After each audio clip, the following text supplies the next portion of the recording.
What is up, guys? Welcome to the 100th episode of the Side Hustle Experiment podcast. Sounds pretty wild to actually say that. We got Sadeq here. We got Raiken Profit here. Cody does Amazon or arbitrage, whatever his name is coming as well. And, of course, Drew. So thanks for coming. Drop your comments in, and we'll answer any questions you guys have. What's going on, guys? So what's happening? What can we start talking about? We haven't heard from you in a while, Raiken. What are you up to these days? It's been like a year since we interviewed you, I think. Yeah, I know, right? It feels like just like yesterday, but yeah, it's been a while. Matter of fact, I just came back and I got to meet Sadeq over there as well, the Miami Seller Conference. So I was bummed that John wasn't there, man. I know you had some stuff that came up and everything, in your personal life, but dude, it was great. And matter of fact, there was maybe 2 or 3 people who referenced your guys' podcast, which I thought was neat. So yeah, I mean, got back from Miami, met a bunch of Amazon sellers. Again, Sadeq was there. I mean, it was really good. So yeah, just coming down from that high still. They have good things to say, I hope. Oh, of course. Yeah, it was very good things. Yeah. I was shocked because I thought they were just going to be talking trash, No, I mean, I wouldn't be shocked if they were, because we're not like traditional Amazon stuff all the time. So I wouldn't be surprised if people were like, I don't like those guys. But yeah. What about you, Sadeq? Nothing much, man. Just chipping away at Amazon, starting up PL pretty soon. That's a lot of work. But just like, the initial phase of finding the product, like the way TikTok and this PL stuff runs now, it's like you need a shit ton of creators. You need you just need a lot of like talented creators, which is hard to get because a lot of them are already on good brands. So a lot of planning and stuff like that. It's a whole new world compared to reselling. So just figuring that out now. And yeah, when I was there at the yacht, like 5 people mentioned the podcast too. All good things. Sweet. That's always good to hear. Did you get hit with any of the Nike stuff? Yeah, it was a few ASINs. I don't carry Nike too much anymore. Like I think our last pod, it was like the thumbnail was like, I don't care if they gate Nike. I don't sell a ton of Nike anymore anyway. Yeah. You know a lot of people that were affected by it? Yeah, but I don't know. It's like 20 ASINs maybe. They're flagship products like the hoodies and the sweats or whatever, but I mean they're also giving you 2 months sell-through, so it is what it is. Yeah. So what's your idea for that? I know you probably don't want to like say the product, but how's the PL thing? Like, if you decide on a product or like, what's your like? We got a couple we're looking through right now. My buddy like operates like an 8 and 9 figure PL company, so he's just helping me out with that. I just shoot him a shit ton of texts back and forth, and he's just helping me out there. But yeah. What's up, Rumor the Rumor? Turn on the comment screen, John. New video feature. Okay, I just turned that on. Cool. Thanks for that. What's going on, Street Matt? What's it? Show him on the side of the screen. Oh yeah, I see him down there. Yeah. Okay, now it's popping up. Got it. Yeah. Yeah, y'all asked some questions. We didn't have like a big plan for this. I guess we kind of just were going to chat. So if you guys have any questions, let us know. Well, I guess we've talked about your business before, Raiken. Have you changed the business any? I guess we can talk on that side of things. No, man, everything is just business as usual. Everything's running smooth. I've got my virtual assistant team pretty much doing everything. So I've got 2 virtual assistants who source everything. And then I have someone who does all the repricing, someone who does all the back end stuff. I've got a virtual assistant who does all the bookkeeping and all that. Got my prep center, a little owl prep out of Ohio. And it's just business as usual, obviously knocking on wood, keeping fingers crossed that Amazon doesn't, put a shotgun to my face, but outside of that, that's why I think what you guys are doing is really smart. And I don't know, maybe Sadeq can shed some light on this. I'm curious, Sadeq, do you have any other income streams outside of Amazon? Because in my opinion, this is just my opinion, right? I think it's just lunacy to have all your eggs in one basket with Amazon nowadays, but that's just my opinion. I've been like that for 10 plus years, always having multiple income streams, but I'm curious of your thoughts. Yeah, I sell on Amazon. I sell a little bit on Walmart. I still do sneaker reselling on StockX, Go, eBay. And there's a new platform called KNet as well. And then I have Info as well. So yeah, I would never have all my money coming from Amazon. Yeah, not that there's anything wrong with it, because I'm sure people would strongly disagree. You know, like Yeah. if you're making a ton of money with something, you know, go all in on it. But I just feel like it's kind of crazy with all the stuff going on with Amazon nowadays. And I think there's a lot of people. I know you guys had an episode recently where you were, you know, talking about, you were with that gentleman talking about, like, you know, all the downsides as well. And I think it's good new sellers get an understanding that it's not all sunshine and rainbows anymore. It's a challenging business, but I think it also creates a lot of opportunity because not as many people want to sell on Amazon because it's more challenging. So, you know, I have nothing against someone going all in if you really understand it, you know, and that's your specialty. Yeah, a lot of it. I don't know, it's such a difficult topic. I feel like we hear so many sides of it, and like we have our sides and stuff, but overall, I feel like the sentiment has been more pessimistic. I don't know how many people we've had on here that are just super optimistic about it. I mean, Steven, we had him on. He's pretty optimistic, but he's doing like $6 million a year, and he's like 23 years old or whatever. So that feels pretty good. And Sadeq, he's probably one of the most optimistic people too. But also, you're killing it like more than most people. So that's what I see the most. Steven's also like one of the biggest OA sellers there is. Like straight OA. Yeah.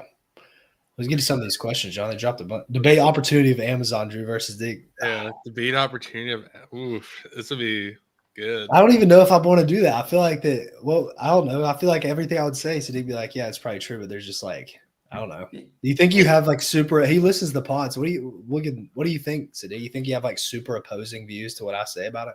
I don't think so. No, like it just depends on who you are and your situation. If you have a shit ton of money, you've been selling and reselling for a couple of years, it's like there's no reason to like give up that money and go do anything else, you know? But if you're a beginner seller or a beginner like entrepreneur, I guess, who just wants to make money online, like some of my college buddies now, it's like TikTok Shop.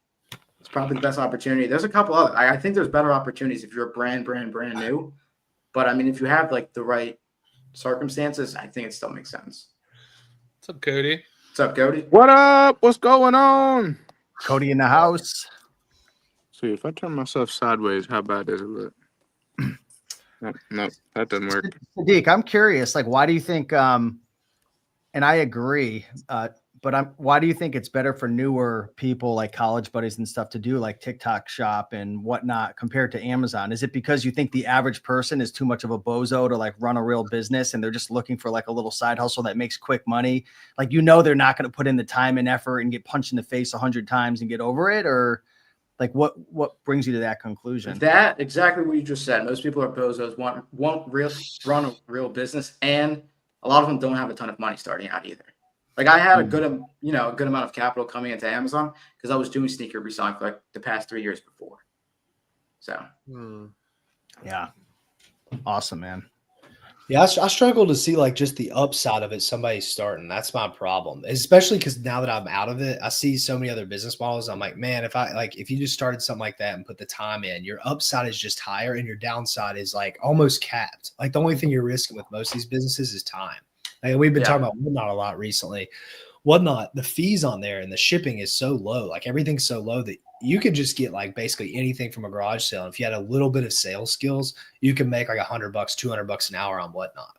And that goes for Facebook Marketplace and, you know, TikTok Shop, all those things. I think you're just better. Your time is better spent there unless you already really know what you're doing with Amazon. But it's just because all the downside risks that come with it and you be losing your inventory. I mean, that's like massive. That could wipe you out, completely bankrupt you. Yeah, I agree. How's Whatnot going for you? Dude, I ran one yesterday. It sold like $380 an hour. Nice. Like, really, yeah. I started. It was like one viewer, and then like ran up to like 80 viewers at the peak, and it was really good. So I've ordered like $1,000 in inventory, and but right now my thing is I'm going to try to keep it. Most stuff's like under $2. I'm trying to keep it low, and then just sell that in volume. Like start the auction at 4. If it sells for 4, I still make money on Whatnot. This is crazy. You can sell a pair of shoes that you bought for $20 for $30, and you make a 20% margin, 35% ROI on the shoes.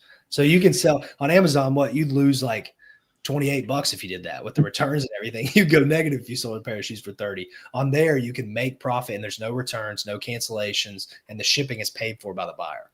So like you can really get away with like, dude, selling for nothing, like pennies, and you make money. That's kind of the game now. If you're doing like StockX Go and eBay too, you're just moving like, you know, $5 to $10 profit per unit, but you're getting straight volume because there's no returns, and the fees are way less than Amazon, maybe 12 to 15%. Yep. Cody, you started Whatnot, right? Yeah, I feel like we're in a Whatnot commercial. Dude, it's amazing. I've been showing like every podcast. I hate it, but like it's the best thing I've seen in a long time when it comes to like anybody can do it. Super simple, that type of thing. How's your experience? Where's your Yeah. affiliate link, bro? I need it. I'll drop it in the comments. Drop it in the comments. Yeah. My mentor, Max Ruback, he told me how much he profited from Whatnot last year, and I won't throw his numbers out publicly, but I was just offended. Like, what am I wasting my time with anything else except for just copying exactly what he does? But he has a large book inventory. And he just goes live every day. He's like, hey, this book is XYZ. You want to buy it? And people line up. Like, I've been to a couple of his shows just watching what he's doing. Dude, I mean, he just shows up. He's like, here's this book. I'm going to start it at this. It's a blah, blah, blah. And then he runs it. And then people bid it up. And then he ships it out. And it's legit. It's a good way to make money. You got the perfect spot, man. Now that you got that retail store, you are that's gonna solve all your problems, your cash flow stuff. I bet you sell a ton of stuff on there, especially in one category. I've noticed that if you can stick to one, people are gonna know you every day if you tune in. You can probably print on there. Yeah, that's what people keep telling me. I've fallen flat on my face with Whatnot. I haven't done good with it at all. So I need to figure out what you guys are doing. I start a show and I get one person in there.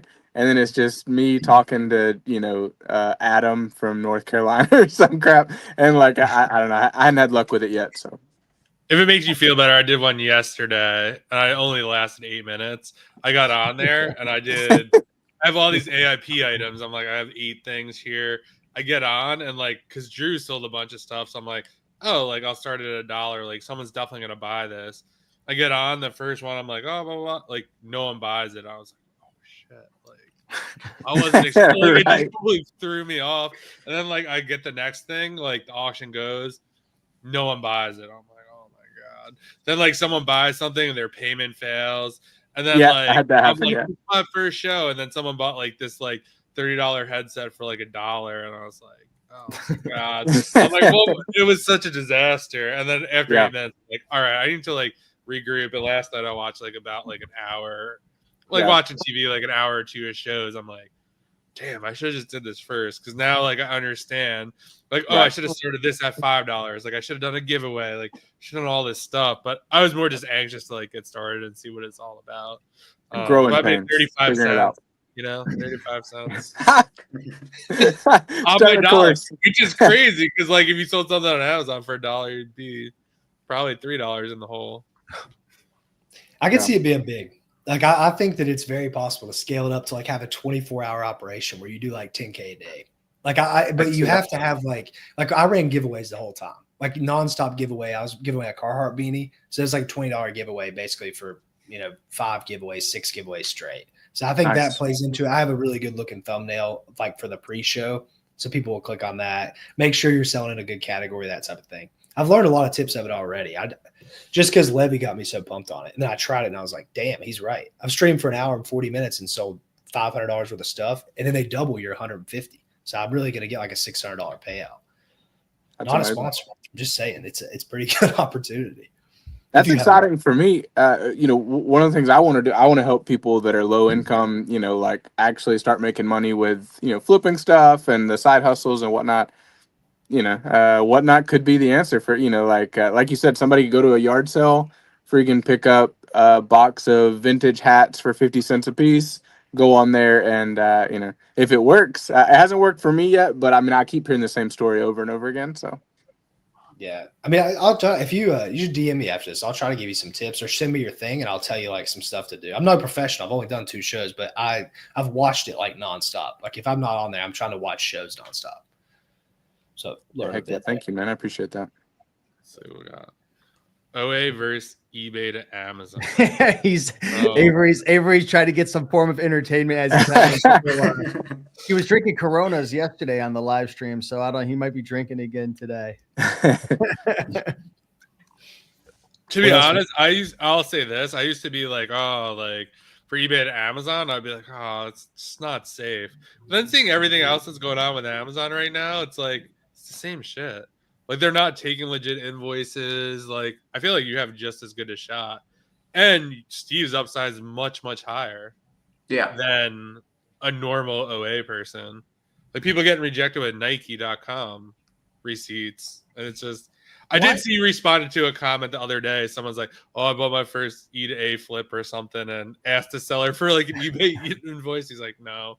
And they got suspended. But and you're like, really? And they never responded. So yeah, you never know who's being honest nowadays and who's just trolling. But you know, there's risks involved. You know, obviously, if you're going to a thrift store or E to A or any of that stuff, it's going to be more risky. But I mean, me and hundreds of my friends have been thrifting and flipping items for years, and we're still safe. Yeah, maybe 5-10% of them are gone, but 5 to 10% of traditional OA sellers are probably gone as well. So it is what it is, you know. That's why. And I was talking. I know Cody, you're big into multiple income streams. I was telling them before, like, have multiple income streams nowadays. Like, if you're earning your income from one platform, you have to understand this platform doesn't care about any one of us. It doesn't matter. Like we've heard recently of like multi-million-dollar sellers getting kicked off. I mean, it's just, I say this all the time. You've got to try to mitigate your risk. There's nothing you can do to be 100% safe. And I always tell people, like, they're like, you can get in trouble. You don't have an invoice. And it's like, do you not go to the grocery store because there's a chance of you getting hit by a car? Like, of course you go, you keep your head on a swivel. You don't text and drive. You try to be safe. I know it's a silly example, but you know, have multiple income streams and try to be safe as much as you can and understand the risks. And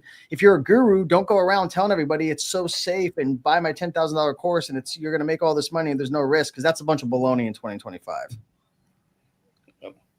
The ironic part is I feel like you and Checkmate Flips have both said you've had like no issues, and you guys do like the riskiest thing, right? Like say it must not be that risky compared to all the people that do have issues, which are doing just traditional RA and OA most of the time. I mean, I've had probably in the last 4.5 years, like combined, maybe like 9 like IP complaints and counterfeits like combined together.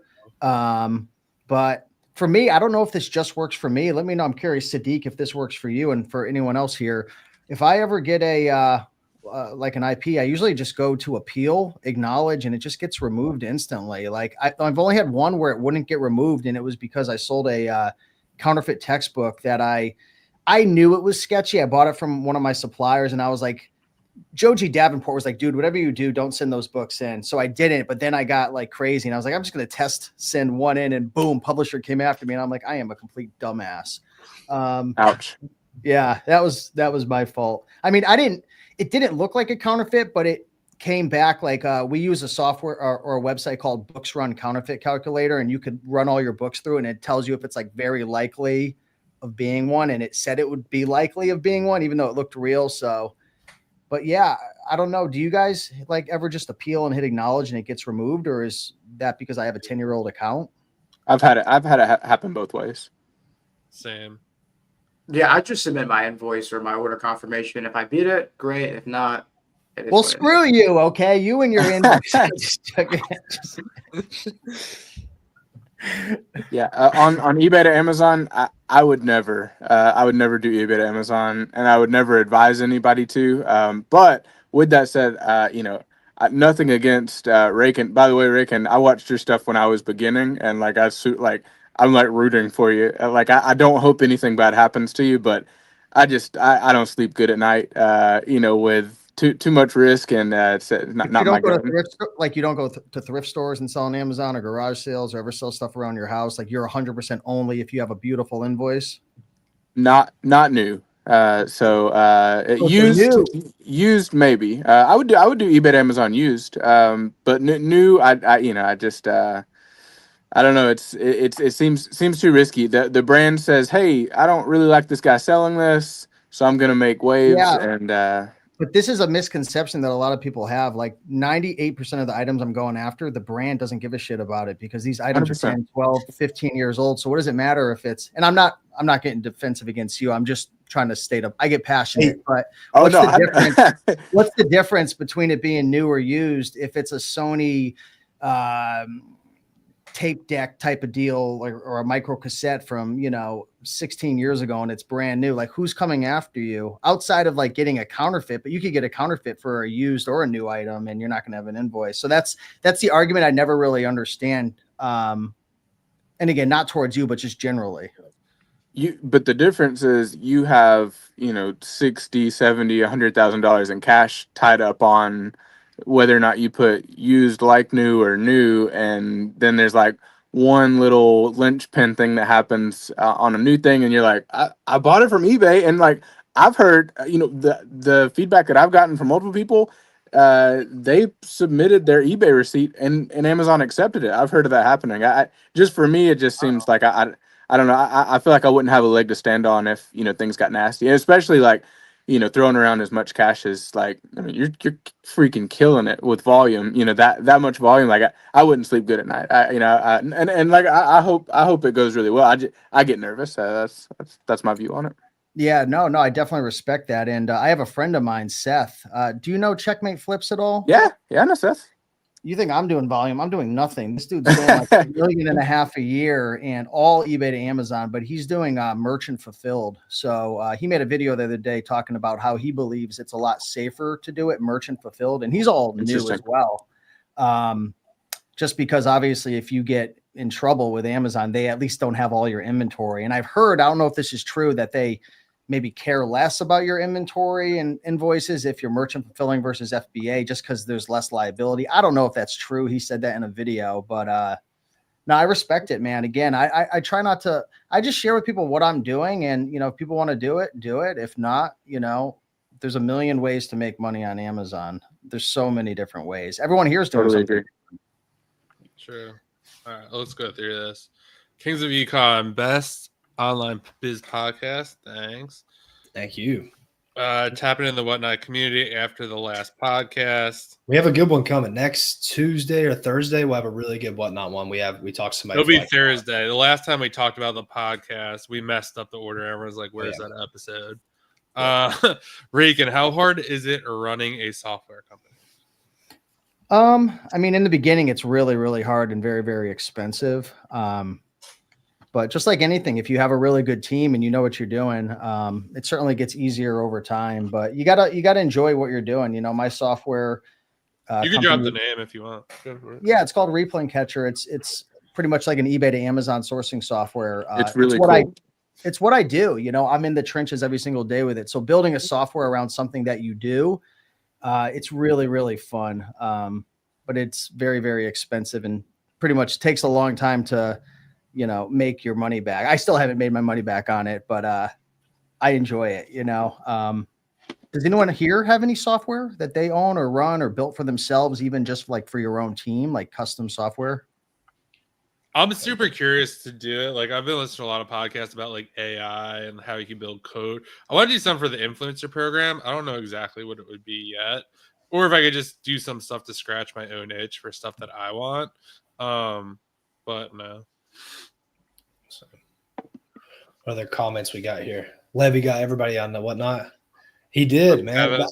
I do think a lot of people will stop fast because the big thing about the Whatnot thing is there's like an element of like personality combined with your products. Dude, you can have the best stuff ever there and start at $1, but if you're like super boring and stuff, you're like never going to garner an audience. So you like have to play this up and know how to sell, which is the reason I've always trashed reselling for like the last year and a half since I stopped. But this is different because you do have like an exponential upside because you can get 1,000 people viewing your stream and you're building an audience off of it. And you can kind of sell them whatever. Like you don't have to sell them flips. Like you don't have to go buy a pallet and flip it. But that's what Levy does. So it was in my head. You don't have to do that. There's like a lot of creative ways you can do things. Like let's say that you bake cookies or something. You can just sell baked cookies on Whatnot if you have a big enough audience and people will buy your baked cookies. Your cost is 20 cents a cookie. You're selling them for like $6 a cookie. So there's things like that too. It's not as simple as just buy the cheapest inventory that is good. I don't think it's always going to work like that. As the company grows, I can just see it being big. But you have to have a personality. That's the big kicker to it, which Levy doesn't talk about that as much in the pod. But as I'm on there more and we start doing more pods about it and having more Whatnot people on, I'm sure we'll have more info on that too. Yeah, me and you were texting last night. People are selling boxes of candy. like Reese's, Crunch Bars, like they're $60 a box. Yeah. It was like insane, but like he's like somewhat entertaining. Every time someone makes a bid, he drops like more candy in the box, and it's just like it was just like a real lesson because like you see him make the box. It's like, oh, we're gonna put this and we're gonna put that, and then he's like, then he dumps it to the side. He's like, all right, let's start the bid, and then he puts it back in the box. And you're like just how he did it. I was like, oh, okay, like I get it. Like he's like really amping it up. Like he's like, oh, we're gonna put some more in the box, and it's like it's not. Oh my god, like all this candy's not gonna fit in the box. Like just kind of how he's. I was like, okay, like I got it. Like you really gotta like spin up a story about whatever you're selling to hype up the audience. Yep. But I mean, I had the same panic. I think this is what's going to happen to people. I was sat after I did my first stream and I was like, how do I scale this up? And I thought about getting a warehouse and pallets. And I was like, dude, I'm never going to do all this. Like I started psyching myself out. I got like really down for 10 minutes. And then I'm like, wait a second. You don't have to do what Levy's doing. You don't have to do that. You can do something completely different. Levy just had the infrastructure built to where he just seamlessly went to Whatnot. But no one else has that built. So like you just don't even, you can do whatever you want on there. But next comment. Steve Raiken's the man. Yeah, I agree with that. What's up, Kevin from Florida? Raiken, what's up, guys? Those addicts run out of credit real quick on Whatnot. LOL. Probably. John, you could print with all the AAP stuff. That is the plan. So I went live with the 8 things the other day. And I don't know. I sold one headset, and I was like, "Oh, I don't know if I'm going to run into issues because the stuff's like not name brand." I mean, there's like 300 things over there right now that I could run through. I just didn't set it up right, where I just got like kind of freaked out. And then like I was watching a stream the other day, and I texted Drew, and I was like, "Oh man, like I didn't realize. Like I thought people like my conception was it's like you go on, and no matter what you have, you sell." For $1, for $2, or whatever. Then I'm watching a stream last night, and like the person did for 30 minutes. They're like, "Oh, this," and they didn't sell anything, and I was like, "Oh, like you don't like." So I didn't know. So that is kind of the plan. I just got to get more organized / maybe group the items better. So I had like an electronic, I had like these salt and pepper. Like it was just so random. So I think if I could group the items better, it could be a good potential. And then also, I think in my head too, like there was like I was telling you before this even started, there's like a fan. It's like portable fan, and then like the shipping for the fan is like $7 or $8. And even if someone pays $1, that's like they're buying the fan for $10. That's not gonna work. So I got to do a better job, of like kind of thinking through the inventory, or pairing it with like something else that's cheap to me that they might want. Raiken, I've got some software for you that can list 1,000 items in an hour. I'm not sure if you are still selling on eBay or not. That sounds really good, but I'm not selling on eBay. I just put money in eBay sellers' pockets. That's all I do now. Drew, what sort of inventory are you selling / category? The first day I sold like all the junk I had. So like men's shoes, women's shoes, cups, beanies, whatever. And that went fairly well. And then I did the last one I did only cups. So I had a bunch of Hydro Flasks, Stanleys, things like that left over.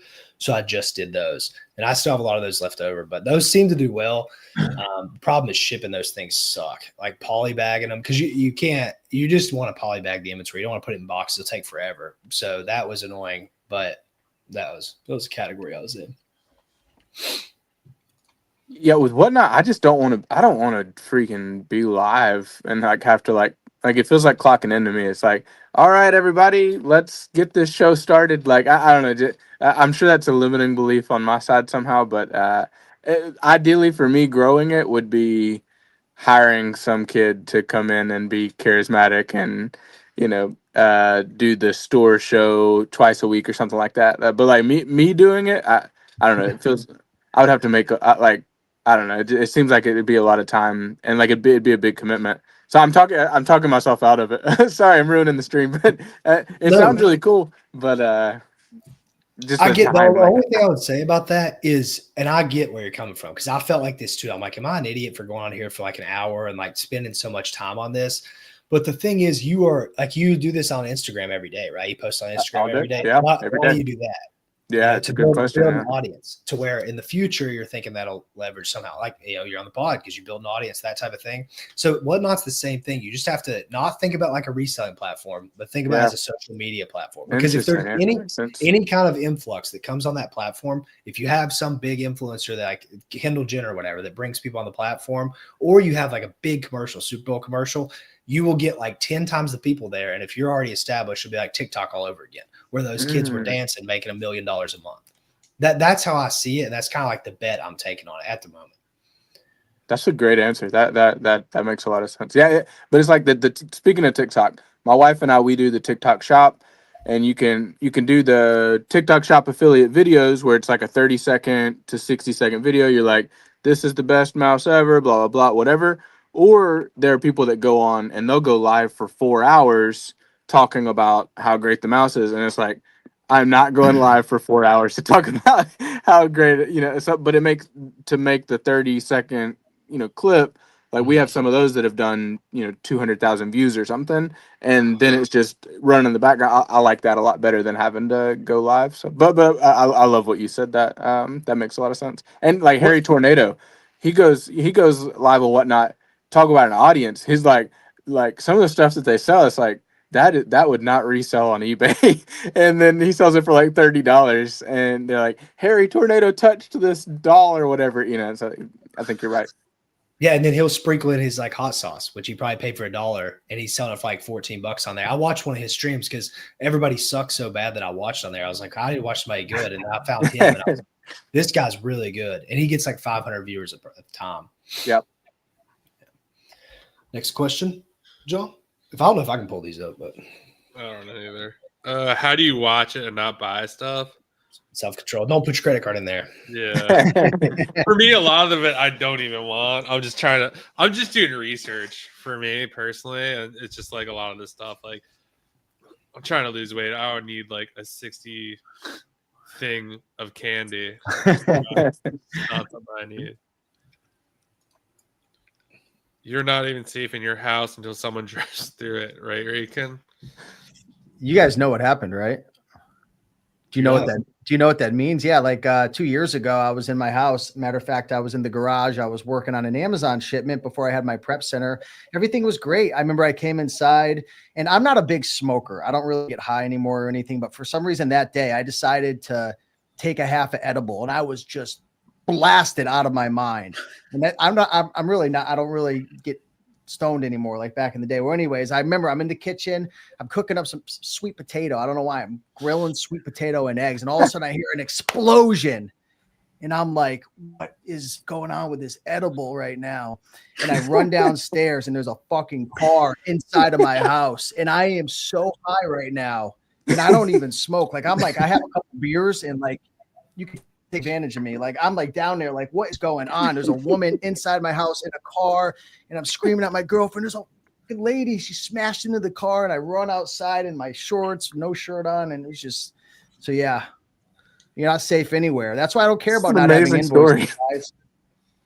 That makes eBay to Amazon easy, something like that. I do remember that because I think it was like in Miami, and you were just like, yeah, they wouldn't even let me in my house to get my inventory because they were doing like investigation. You're like, well, I need to get a prep center. The lady, yeah, I had like $40,000 worth of like, I had just purchased a ton of stuff. I didn't have a prep center, and the way I posted on my Instagram. It's, if you look back, maybe I'll post it again so you guys can see it. But she's through my house. She went through like a beam, so my whole house got condemned for like 2 months. They wouldn't let me in the house. It was like all this red tape and bullshit. We were living out of hotels, and that's actually, John, when I first started my weight loss journey back then, because I was 50 pounds heavier. I hit rock bottom, dude. I put on like 20 pounds those 2 months. I was just ripping down pizzas, living out of hotels. It was terrible. But yeah, that happened. Was she just like mess up on drugs or alcohol or what? Or was it just, I don't know. Yeah, I mean, I live on the corner, and she was taking a turn, and someone hit her from behind, but she was only going like 10 miles per hour, but she flew like 50 yards. I've got it on camera. And she just flew into my house. She never hit the brakes or anything. And she kind of looks like, I'm not trying to be mean, but she kind of looks like, maybe she, lived a life of drugs possibly, because she was a little cracked out. But yeah, I mean, she was a sweet woman. She didn't do it on purpose or anything. You know what I'm saying? I didn't like yell at her or anything. She didn't mean to do it, but I, my cats never the same because they were downstairs when it happened in the window. So like before I ran down, both my cats are up with their ears at the top of the stairs. I'm like, what the hell is going on down there? That's an amazing story. Yeah, that's crazy. I wish it was fabricated. God damn. So personality and whatnot is the most important thing to sell. Like being hype and funny. That was the second comment. A general rule of thumb of like all these attention markets, like anything you're doing that's attention, like it's going to require you to have way more personality than you think. Like the guys that tell you could just get on there and post every day and you're going to be successful. That's just bullshit. It's not true. You have to have some personality because there's so many people doing it nowadays. Like consistency only works if you're getting better. If you just post every day and you're not getting better, then no. So yeah, that's the most important. But it's with everything that requires you to be in front of the camera. You've got to be entertaining because there's too much content out. You got to stand out. For sure. I post every day if my day sucks. Your posts are really good. I've been watching your reels a lot. If you guys have FBA returns, send them to me. I can buy them to sell them on Whatnot. No, me, not There you. Just kidding. She calls it first. That's funny. I go live for 4 hours selling Pokemon cards, but not a mouse. Interesting. Who is this guy? What's Seth? What's his Seth handle? is, I think, the Dual Hustle on Instagram. I'm gonna follow him right now. Dual Hustle. Seth, if that's wrong, drop your handle in the comment. Is that TikTok Shop or is he talking about He does Whatnot. Whatnot? Okay, got it. He does Whatnot. I think he does Amazon. He does a whole bunch of stuff. I think that's all the comments. Yeah. What other topics we got here? Anybody got anything cool we can talk about? Me and John did no planning, unfortunately. But y'all drop comments if you want to talk about something. Cody, tell us about the flooding. That's for you. Tell us about the what? The flooding. Oh, your warehouse geez. got flooded, right? That was nasty. Yeah, if you go to my, I don't know if I posted it on Instagram. I posted it on Facebook.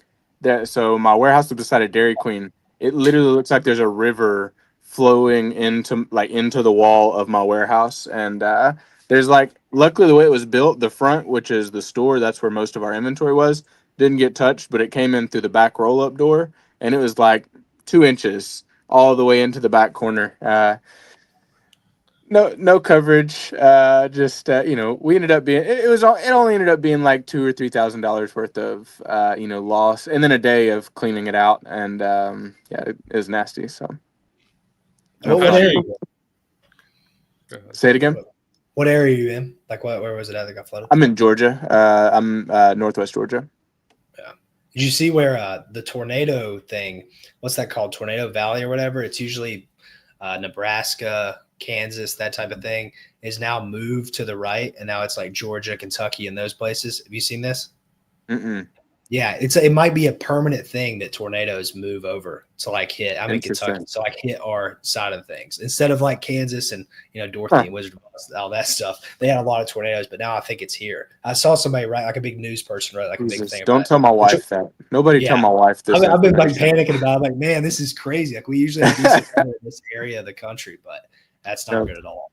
Yeah, I've got 6 kids, and so whenever there's a storm or like if it starts sprinkling, but there's a thunderstorm warning, or my wife freaks out, and it's me and 7 other people, children and my wife, coming down to the basement. It's like nothing. Like I'll die in this tornado, just please.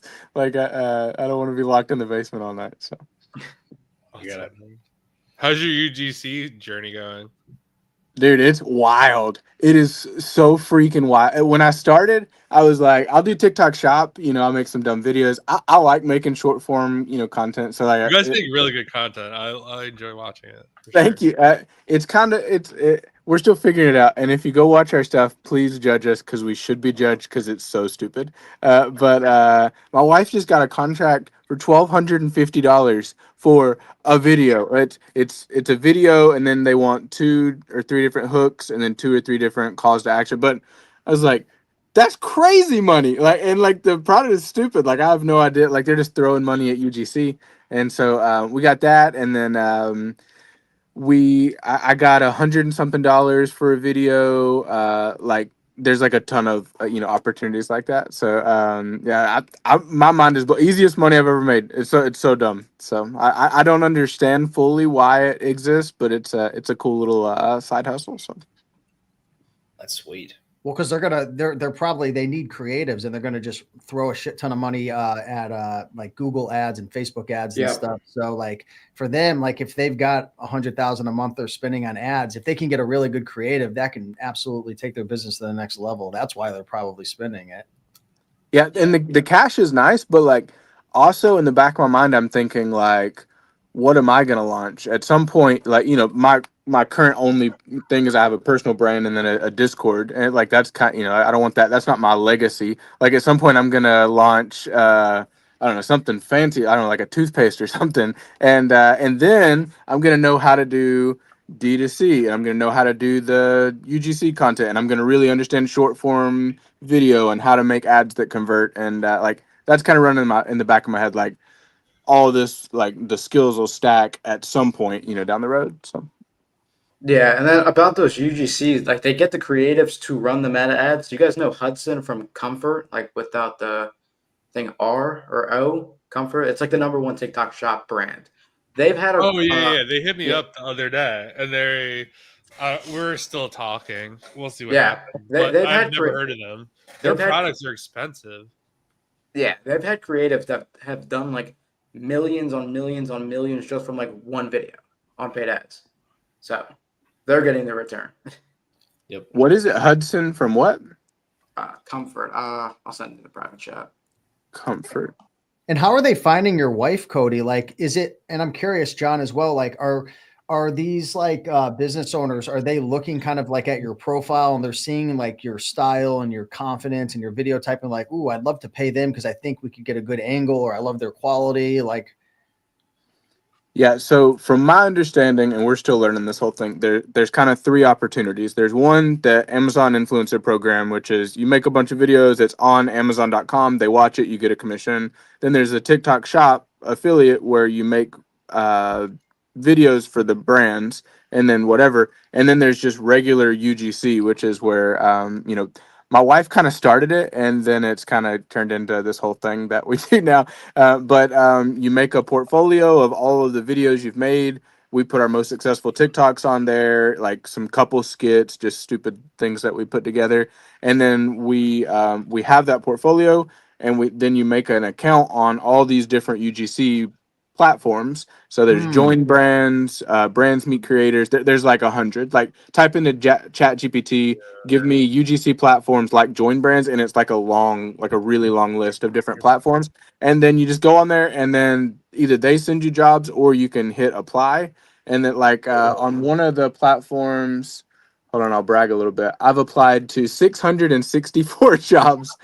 Yeah, and then you get approved for some, and then most of them you never hear back. But like it's a cool thing. Like they just give you free money to, like, a lot of them are just selfies. Like you just take a picture with the product and then they send you money, and it's wild. I don't understand it. No, yeah. For Nice. me, most of them, I'm getting a lot of like inbounds. I'm doing mainly the Amazon influencer program. So I just passed like 3,000 videos. So I get a lot of Instagram DMs from people to collaborate and do stuff like that. I want to get more into the UGC side. Like I have joined brands, I have some other stuff, but I don't know. The influencer program is just, I don't know, it's really crushing it for me right now. So it's hard to like kind of devote time away from that. But yeah, it's crazy, but UGC, I want that like $1,250, one Yeah, video baby. deal. You know what I mean? Let's see. How does someone start UGC without a following? That's the So beautiful thing. You don't need it. yeah, Like the point of UGC is you don't have a follow. Like you're not posting it. Like I'm not even posting on my Instagram. I just send them a picture of me holding their, whatever. I don't even know what it is most of the time. Like it's just like some supplement brand or whatever. I'm sure there's going to be pictures of me holding like random things on sketchy websites at some point. But hey, $50 is $50. Yeah, that's the whole draw to it too, because especially for the influencer program, what I've learned a lot is they want to see you like in your normal setting. Like if you look at a lot of the videos of some of the bigger creators, like they're taking like a video of like some skin cream in their bathroom that's like really messy. And the brand's like, that's amazing because like all our people, that's what their bathroom looks like. So they want someone like their customer to be doing their thing. But like if you see someone like outside just jogging, you're like, yeah, like that's not me. Like it's not for me. I'm not that guy, like kind of thing. So I think that's the whole thing. And like I know Cody's really close to Heather Scott, and she lives on a farm and she's like doing like a ton of UGC videos for like all these farm apps, like how to sell your vegetables or how to do this or how to do that. And like you'd be like, oh man, like she's on a farm, like there's no like UGC opportunities, but like there are companies that like are trying to attract like people who own their own farm. Yeah, talk about good people. Go follow Heather Scott. She is like just straight up good people. Like she has done so much for my wife and I, and like we've worked together on a couple things, but like just like hanging out with her and like being on Zoom calls and stuff, like I want to be good people like Heather Scott is. Got flips for miles in the house. Let's go to this question here. Any advice what I can do to make people stay on my live on TikTok? I'm selling pre-owned luxury / high-end clothing. TikTok shop ain't available yet in my country though, so I'm only able to refer them to my web. Good luck. You're competing with TikTok on TikTok. Yeah, don't do that. You don't want to try to take people off platform. Yeah, that's all I got to say there. I would just do advertise in some other way. Is Whatnot in other countries, or is that just US? Yeah, it is. Try Whatnot. Try Whatnot. And make sure you don't start your stuff at $1 if you're selling luxury high end. Make sure you start it high. Even if you don't get sales, just run it over and over. Try to be entertaining as possible. Something will sell. What direction do you feel yourself getting pulled into these days? Live selling digital project UGC. Raiken, you could start. We'll go in a circle. For me, what do I have to only mention those ones that are there? For me, like I'm really whatever you're focusing on, Yeah. doesn't matter. I love software right now, man. Like software for my business. But you, Sadeq, we'll just go like this. I don't know how it's all positioned for everybody, but we can just go. Okay. Yeah, I'm still running away. Like it's still making me a ton of money. My employees are super good, so I'm just gonna keep that up as long as possible. And then I'm getting pulled towards like the PL side of Amazon, D2C, TikTok shop, all that stuff. So that's where I'm headed. You, Cody? Yeah. My what am I being pulled to? I hate to say it, but it's retail arbitrage bolos. Man, it's so tempting. I'm not a millionaire yet, and so we have, my wife and I sit down and we're like, this is our budget. Damn it, we're not going over this amount. Then we're not putting any, more. We're not leveraging more than this. But then some bolo gets dropped that every Kroger has XYZ item, or every Walmart or Costco is having a drop. And it's like I could literally go spend $20,000 tomorrow on retail arbitrage bolos, and it's tough. It's tough for me to to not over leverage on that. But also I leverage on it just enough. I do my best to properly leverage on it, and that's the most exciting thing for me is finding those those crazy hits with retail arbitrage. No, I think that's really funny that you kind of mentioned that, because everyone's always looking for like the secret sauce and all this other stuff. And it's just like, yeah, I go to Kroger, Costco, just go in Sam's stores. Club, Yeah, just walk into Walmart. stores. It's like the most normal stuff. Walk into Sam's Club. Go into all your Sam's Clubs. Like, just go in and just look around and see what looks resellable. Like that's my advice for that. For me, I'm focused on the influencer program pretty much 100% at this point. I'm getting to UGC, probably Whatnot, as Drew texts me every day, telling me how much money he's making on Whatnot. Flomo will get in. So yeah, those are kind of the main things for me. Getting some more brand deals and just kind of just scaling that up. Yeah. Well, right now it's the live products, but it's because I see a really high cap with it. Like that's what I've been looking for since I stopped Amazon, of like what I can make really like 50,000 plus a month on. And like I learned that a lot of stuff was really hard. I love the software. I mean, that's ideal because you can lose money really for a long time. You can sell your company for $5 million and then you're good. So software is awesome. I like Raiken's, and then PL like Sadeq. I love that too. The influencer program and the resell and stuff, like I've said, I like it, but it's just that there's such a limited cap on it. And the UGC too, what I think will happen, we had a guy on here December that talked about UGC and all this stuff. These brands are eventually going to like not run out of money, but they're going to realize that these things don't pay the dividend they think it does, and they can target it better. I think that there's just an inefficiency in the market. That's why anyone can get a UGC deal, and it might be there for a long time, but eventually that inefficiency is going to run out. So I just hate to even get into that because it just feels tough. But yeah, live selling digital products are always good. That's number one. If I would say if you can launch a coaching program, you launch a course, you can do something that you don't have to touch it and it can sell, then yeah, that's the key, because you can run up 50, 100, 500K months like that. But that takes a lot of work and it's tough.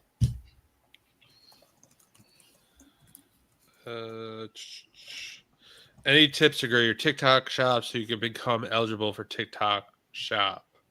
I heard running ads. If so, how? From my experience, Buy an account. Yeah, you could buy an account. I've heard running ads sometimes works, sometimes doesn't work. For me, I did the team follow back challenge. Basically, you just follow a bunch of people and like you tag them or whatever, then they follow you back. It's very tedious, but I was able to do it within like, I don't know, 5 to 7 days. And then got approved with, I think, 1,200-ish followers. But you really have to like plan it out where like you're just not mass following people. You actually have to like leave comments. You got to like watch the video for 5 to 7 seconds. There's like a lot of stuff you got to do. But if you type in team follow back, you'll see a bunch of people that are doing that. You can buy an account for like $275. I recommend that. And a lot of these places will give you refunds. I don't know. You probably know about that, Sadeq. You know guys that sell those things, right? Or like run those groups and stuff. Yeah, they're either just selling accounts like those marketplaces within those Discords or whatever, or they're just running paid ads on their videos to get more followers. Yeah, makes sense. Are there UGC opportunities for Spanish-speaking people? 100%. Yeah, more than English. Spanish is huge. Like I've heard that if you're a beautiful girl or if you speak Spanish, that you're crazy for not doing TikTok shop. Like those two things. Like there's a shortage of people like that. I tried doing Spanish and it's just my Spanish is terrible. I feel okay like talking with like a person like kind of like slow, but then like you try to sell in Spanish or like try to be like creative and funny. It's like hasn't worked for me. But like if you know the language really well, and that's like something that like it's a benefit, use it. Go and make a ton of Spanish content, and the people paying retainers and brand deals and things like that. All of them are looking for Spanish creators. If you're looking for people to follow, go follow Oscar Martinez on Instagram. I know he's doing I think he has a Spanish channel, and then the Zoo Hustles. They both have English and Spanish channels. And from what I've seen from Oscar on Instagram, his Spanish channel is pretty much crushing it. All right. Brands are going to pay AI influencers. Yeah, probably. Yeah, you see our recent ad, we had the baby fi thing, and that took me like literally 30 minutes to make that. It made like baby versions of me and John that we ran on the last podcast, and that took no time, and I have no skills. So if you do, you can't say that. You got to say we worked on it for hours. We're going to kill our ad reads. We did work on it before. We did. We ran an hour of trying to run this ad read. We sounded completely retarded, but we got the final version out, and I baby-fied it. That's hilarious. Also, you guys on here, you guys don't have to stay on here forever. We're gonna run this pod until people aren't here. So if any of you guys you have to leave at any point, don't worry about ditching us. We're gonna try to bring other people up too. So just letting you know you're not stuck here in a loop forever of listening to us. I got a soccer game in about 20-30 minutes, so I'll probably jump off around then. So cool. Raiken, has anybody ever told you sound and kind of look like John Anik? You know who that is? How do you spell that name? I'm gonna look it up. Jonanik, maybe. He's an announcer for the UFC. Really? I don't Dude, even- you never heard this? God damn, it's always a bald head. Everyone bald. Well, it's also your facial hair, right? He's got the same facial hair, doesn't he?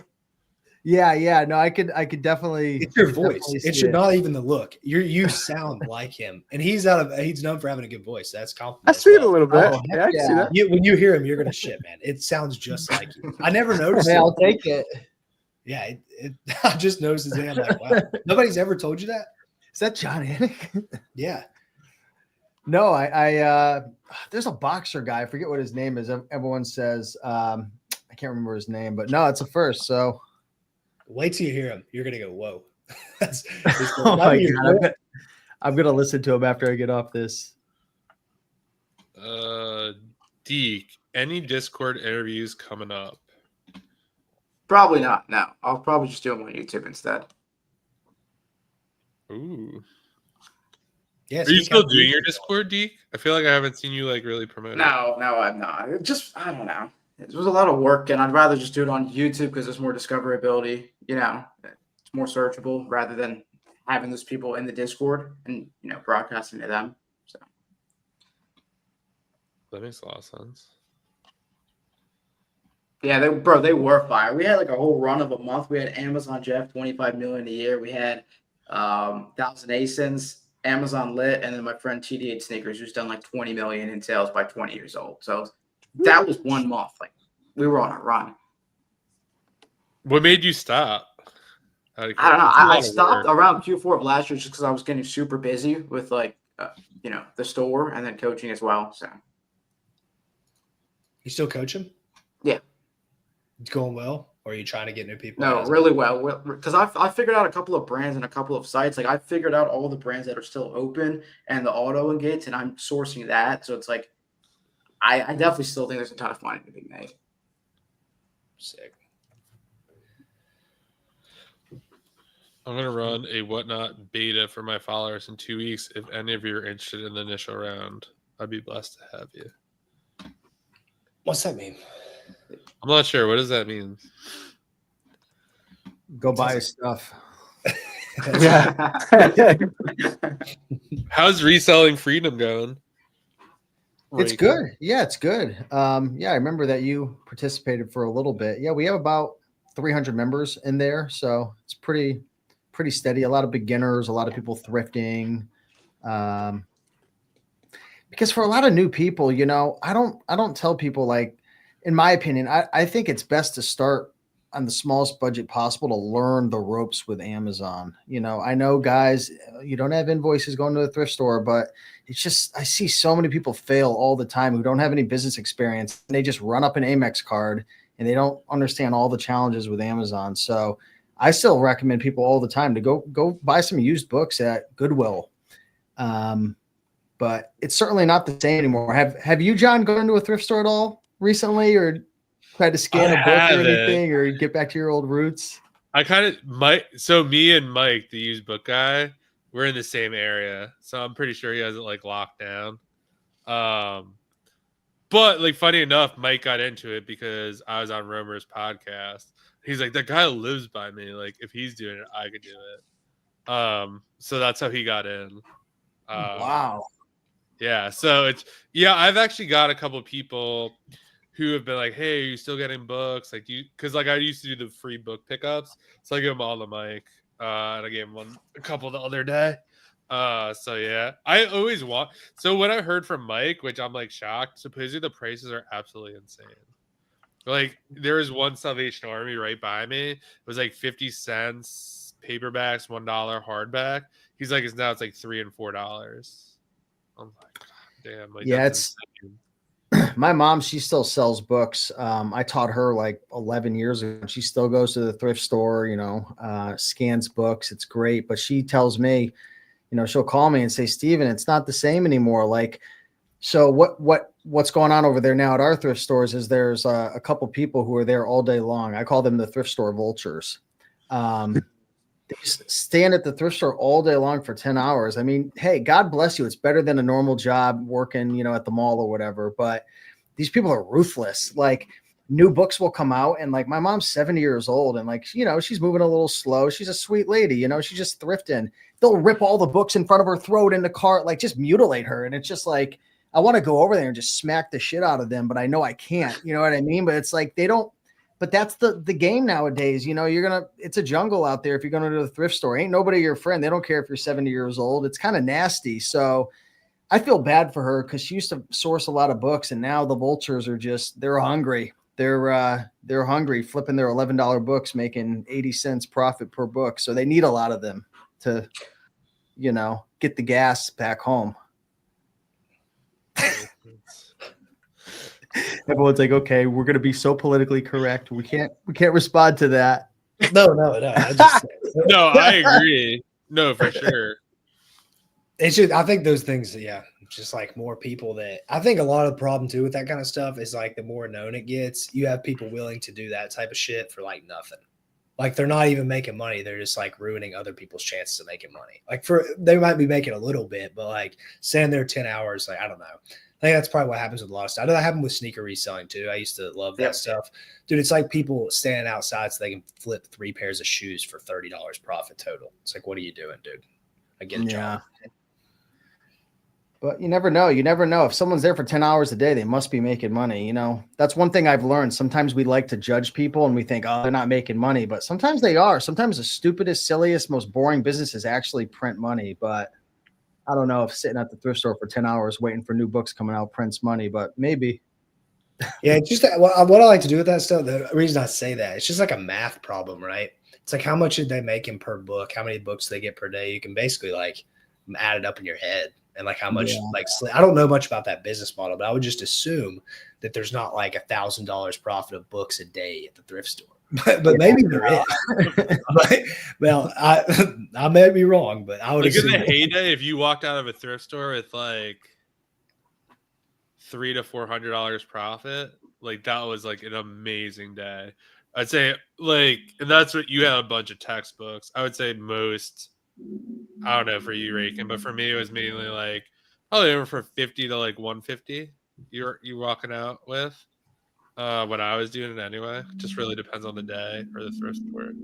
But now it's like you can't even really sell textbooks without the risk of getting, you know, sued by a publisher. Like, you know, speaking of Mike, you know, Mike, the used book guy who lives near you, he doesn't even sell textbooks anymore. And he's, you know, he's one of the big bookseller guys on YouTube. He's just not willing to take the risk. I've known 5-10 different people who have gotten sued for $3,000, $4,000, $5,000 from these book publishers. When you got out of the game, oh, you were one of them? God damn. Yeah, well, I always remember. I put in my note. I went on vacation with my family, and we went to the Hamptons or whatever. And as soon as we got there, I got a message from the publisher. It was like, "Hey, there's 3 titles. Like, luckily my girlfriend's a lawyer. We tried to like fight them, and then they just play so unfair. They're just like, all right, can you send us the books? No.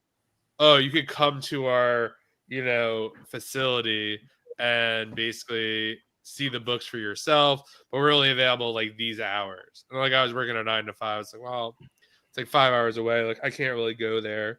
And they're like, oh, if you want to sell these books again, you have to buy all the textbooks we publish. So you have a library to check against. It's like, that would be like 50,000. Like, no, like that's not gonna work. And then I think we ended up settling for like $1,500. Yeah. And they lied. They were like, if you settle with us, we'll give you a letter to give to Amazon so you can get selling again. And we'll be like, yeah, he's fine. And the letter never worked. And then I was like, forget it. Like, What a nightmare. yeah. But like I never realized I was like so naive. Like I never realized they were like counterfeit books. Like, but then like there was like some, I think it was, I forgot what it was, but it was like this blue book. It was like Psychology 101 or something. It was like this very thin paperback. You could get like $30 for it. But like basically like there were so many different versions. Like some had like they were like this wide, others were this wide. It was insane, but until you like really knew about it. And then Caleb Roth, actually the book flipper, for any of those you guys know him. I remember like going back and forth with someone on Craigslist, and like they're just like, oh, like I was like, do you think this is a good deal? Because they're just like, oh, we have multiple copies and this and that. I'm like, yeah, he like these books, like they're gonna give it to me for 50. They're selling them for like 150. They say they have like multiple copies. He's like, yeah, bro, those are probably all fake. And like sure enough, like I like went to the guy, I was like, how do you have all these? And like he had this story like, oh, I can't sell them online anymore. So and he's like, no, dude, like he probably saved me like 2 or 3 grand and like potentially getting suspended. I guess you don't know what you don't know until you like talk to someone who knows for sure. Yeah.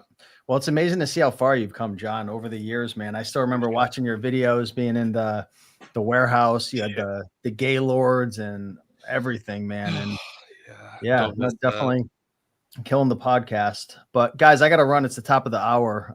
But thanks so much for having me on. Congrats, man. Here, man. Yeah, thank you. Cody, Good luck with everything, man. All right, guys. Much love. Yeah. Later.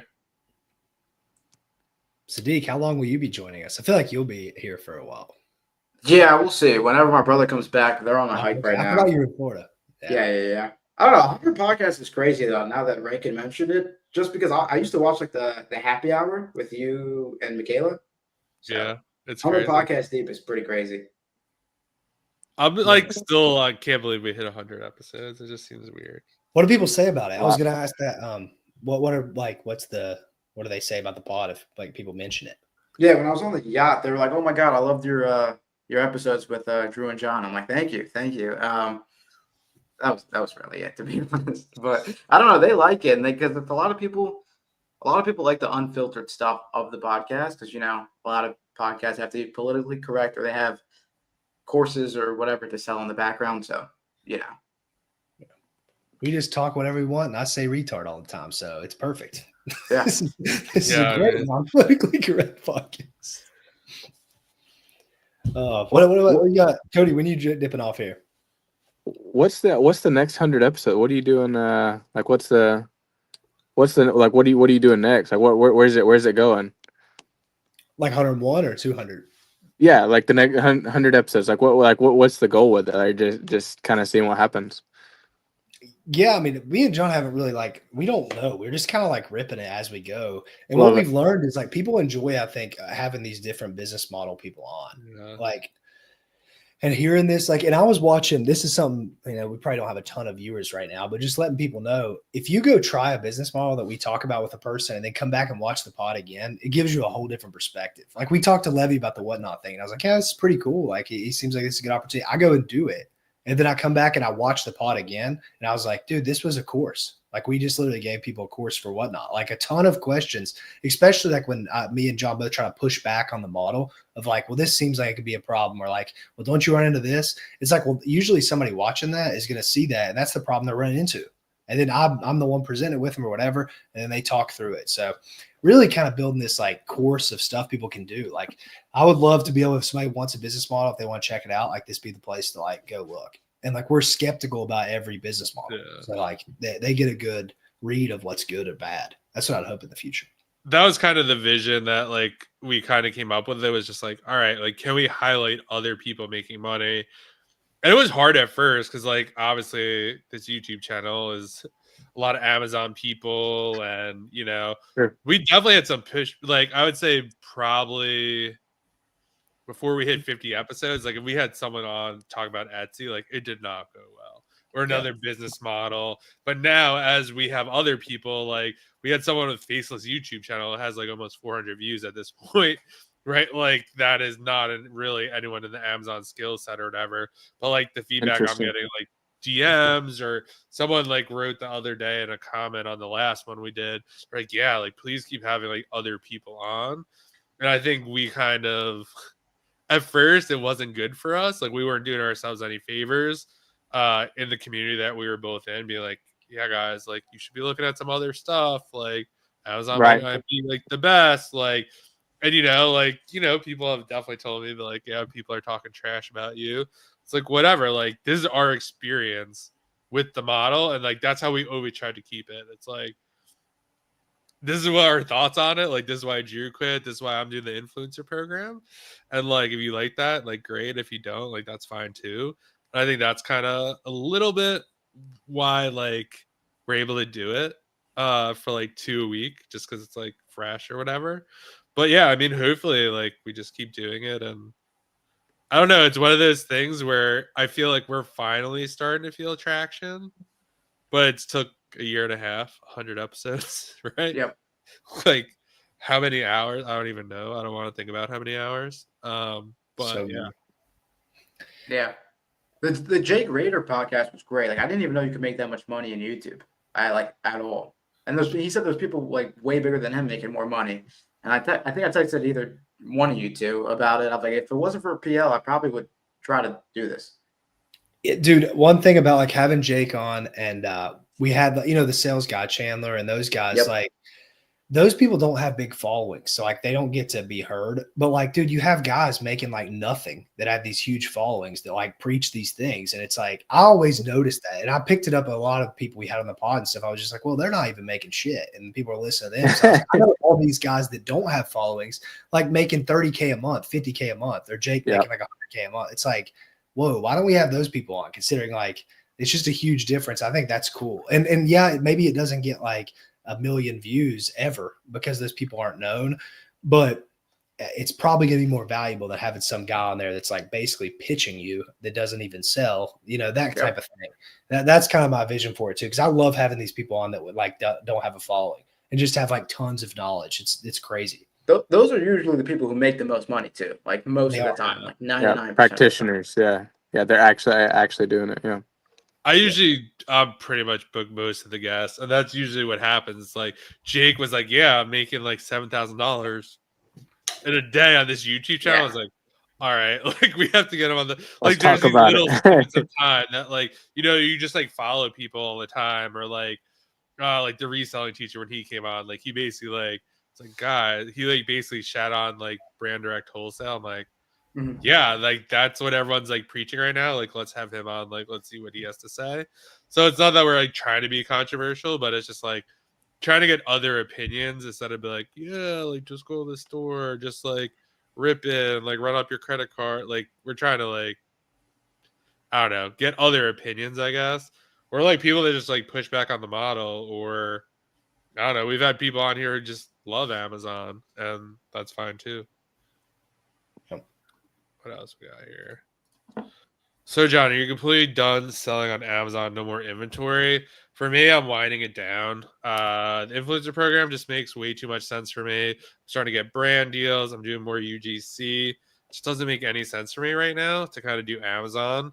I sleep much better at night, for sure. Not having 50, 60, 70K credit card bill or kind of leveraging that much.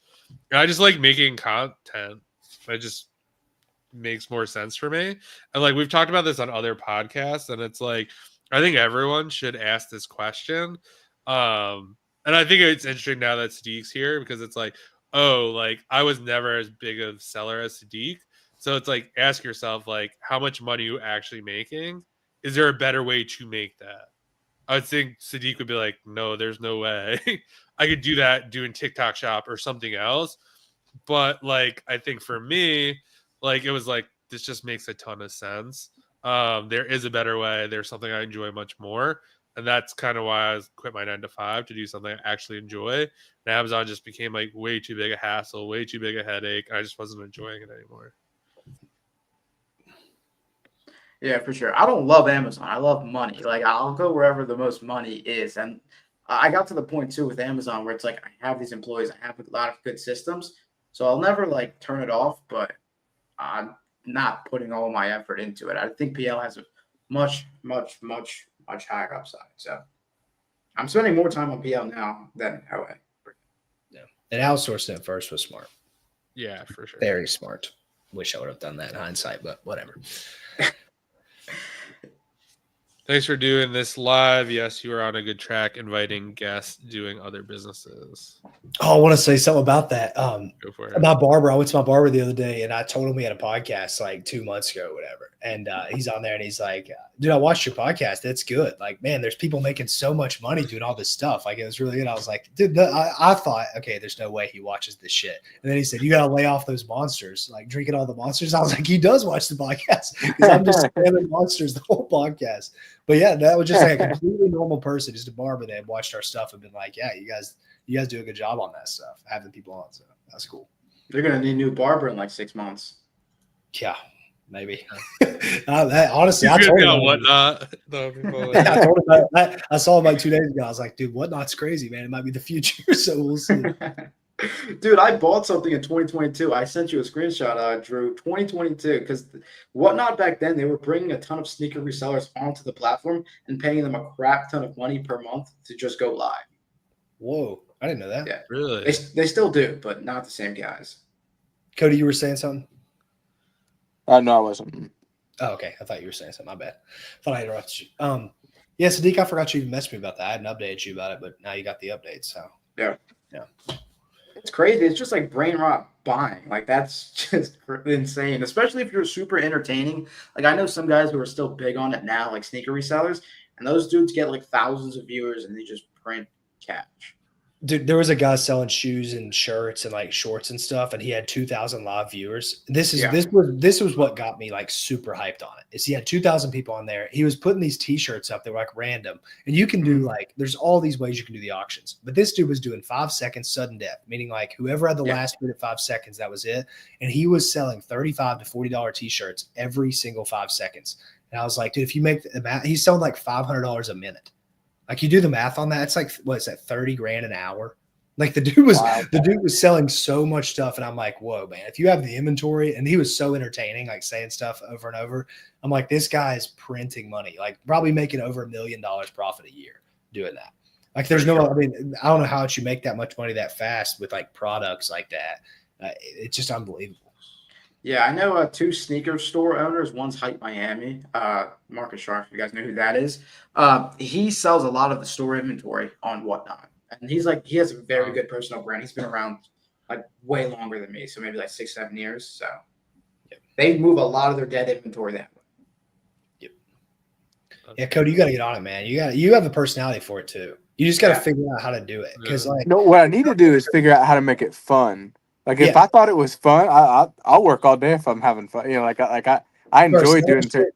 So like, I get on there and it's like, this is a free, like, and also I have this whole complex about, like, I used to be an insurance salesman, and I promised that I would never sell anybody anything again. It's like, you want to join my thing, join it. You don't, I don't care. I don't care at all. And like, so I don't like the idea of like getting on there and being like having to like convince somebody. It's like, I'm not convincing anybody of freaking anything.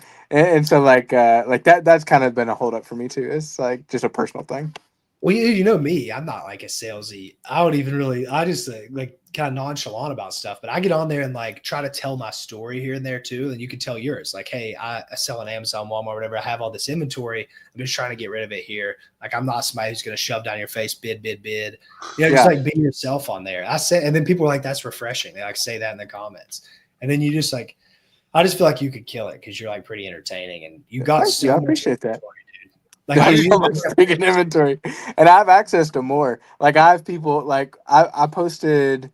We bought a Barbie collection, and we did really, really good. Barbie new in box is wild.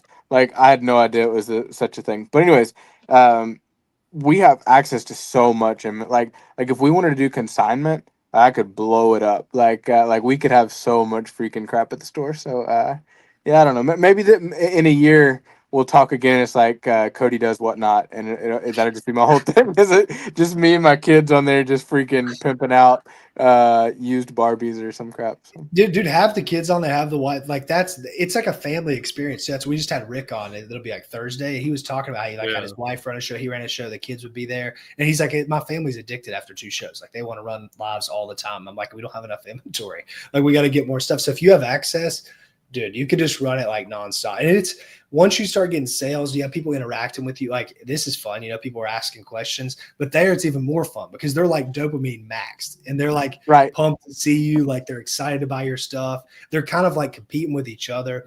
It's like this whole thing going on. I like the environment of it. It's just really cool.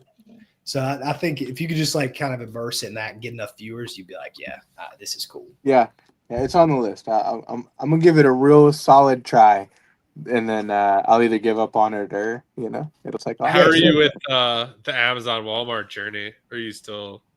It's good. We took out a pretty decent sized amount of money out of the business for something personal, and the personal real happy about it. But the business is limited on cash, so we're doing okay. We're skipping all the good stuff and we're just focusing on like the home run, crazy stuff. And so it's good for me and my community because I'm looking for more of the home run stuff and people, they like that. Skip the good, buy the the really, really good stuff. And so that's kind of the mind. And then when we've spent the budget, then we're doing used books and like it's alive and well. Like there's lots and lots and lots of opportunity with used books and that side of it. So Got some more comments. Being controversial will bring more views, like exposing Amazon gurus. Yeah, that was one of our most viewed episodes. Yeah. Should have went harder. That only way. We should have went harder. And then they came at us first, so we didn't really go. They started it. So I must have missed this. I don't even know what this is about. I have no idea what we're talking about. I'll go back. One of these dudes who's like big in the Amazon space didn't talk shit about me. John sent me a clip. He was talking shit about John for like 15 minutes. These two guys, they were just being like so rude, dude. And those guys are just so full of shit. It's crazy. So like I was upset. I'm somebody, if you're a friend or family or something, like I take that more offensive than me. So I was like, John, we've got to do a pod. We've got to go at these guys. Cause I'm like, we can't just sit back and not like say so, especially because we don't have anything to lose. Me and John aren't like slinging Amazon challenges down your throat. Like we're just chilling. So yeah, that was kind of you should watch it. It's pretty good. We were just riled up for like an hour. It was fun. I'll just say I get kind of I don't know what the word is, but it's interesting to me because I know a lot of people, and some of the people I know really, really hate other people that I like, really, really hate other people that I know. And it's like, I kind of, for the most part, there's like 5 guys or something. Like one of them, I don't know if you guys heard a while back, they outed my storefront, talked to like a bunch of crap about me personally. And, that was nasty. So I don't like that guy, but like for the most part, I get along with everybody. Like I like most people. And, I don't know, the drama side is interesting to me because it's like I don't know. I guess with something like that, he was talking crap about John and saying whatever, then it's like a rap battle. Like what are we gonna do? Like you gonna we're gonna fight? We're not fighting anybody. So yeah, it was one of those that like I sent it to Jared. I was like, "Can you believe this?" It wasn't like, "Oh, we're doing an episode about this." He's like, "No, bro. Like, we gotta clap back. Like, we can't accept this." I'm like, "All right, dude. Like, if you want to do this." That's but amazing. yeah, it was like over something like stupid. It was just like a reel that I posted. They're like, "Oh, I'm so sick of it," and like they really went like pretty far down the rabbit hole, and then we started. Oh, Sadeq. Somebody they were beefing on the first 30. What were they saying? I don't know who was it about, but it was basically the exact same thing that happened. So I don't know if it was about you guys again or someone else, but just preaching that there's still a ton of opportunity in Amazon and all that stuff. Oh yeah, somebody mentioned that to me. I know who they were talking about, I believe. Yeah, dude, it's just like, guys, I don't know. Like, if you can't see through that, you're an idiot. So I don't really. I mean, we can keep addressing it, I guess, but like to me, it seems like relatively clear. And I don't even make like these arguments. Like, I'll pop off on like arguments I make about stuff. Like, it's not like I'm really not even trying to give like a hard opinion, I guess. I'm just giving the facts of the situation, and you can interpret them. Like you can either see them my way or you can interpret them your way. And like, I don't care if you want to like be right with me or wrong over there, but like you just look at the facts and see what happens. And some people are just clouded by info money, I guess. I don't really know. That's I mean, that's exactly. I mean, you're right. Like, if you start selling or you start like challenging the idea of like selling the dream of, doing crazy volume on Amazon, like some of these guys that's like their main income is selling courses on how to sell on on Amazon. Like that. Like I do coaching for whatever crazy number, and no hate on that, but like you can understand why they get mad when you're like, hey, Amazon's not as good of an opportunity as it was 3 years ago, and here's why. Like that's a direct challenge to like their main income stream. So, and they're already in content, so it's like I got to make content today. I might as well talk shit about John. Like why not? Who cares? Like some people think that way. So that was our main beef about it. Not that because like.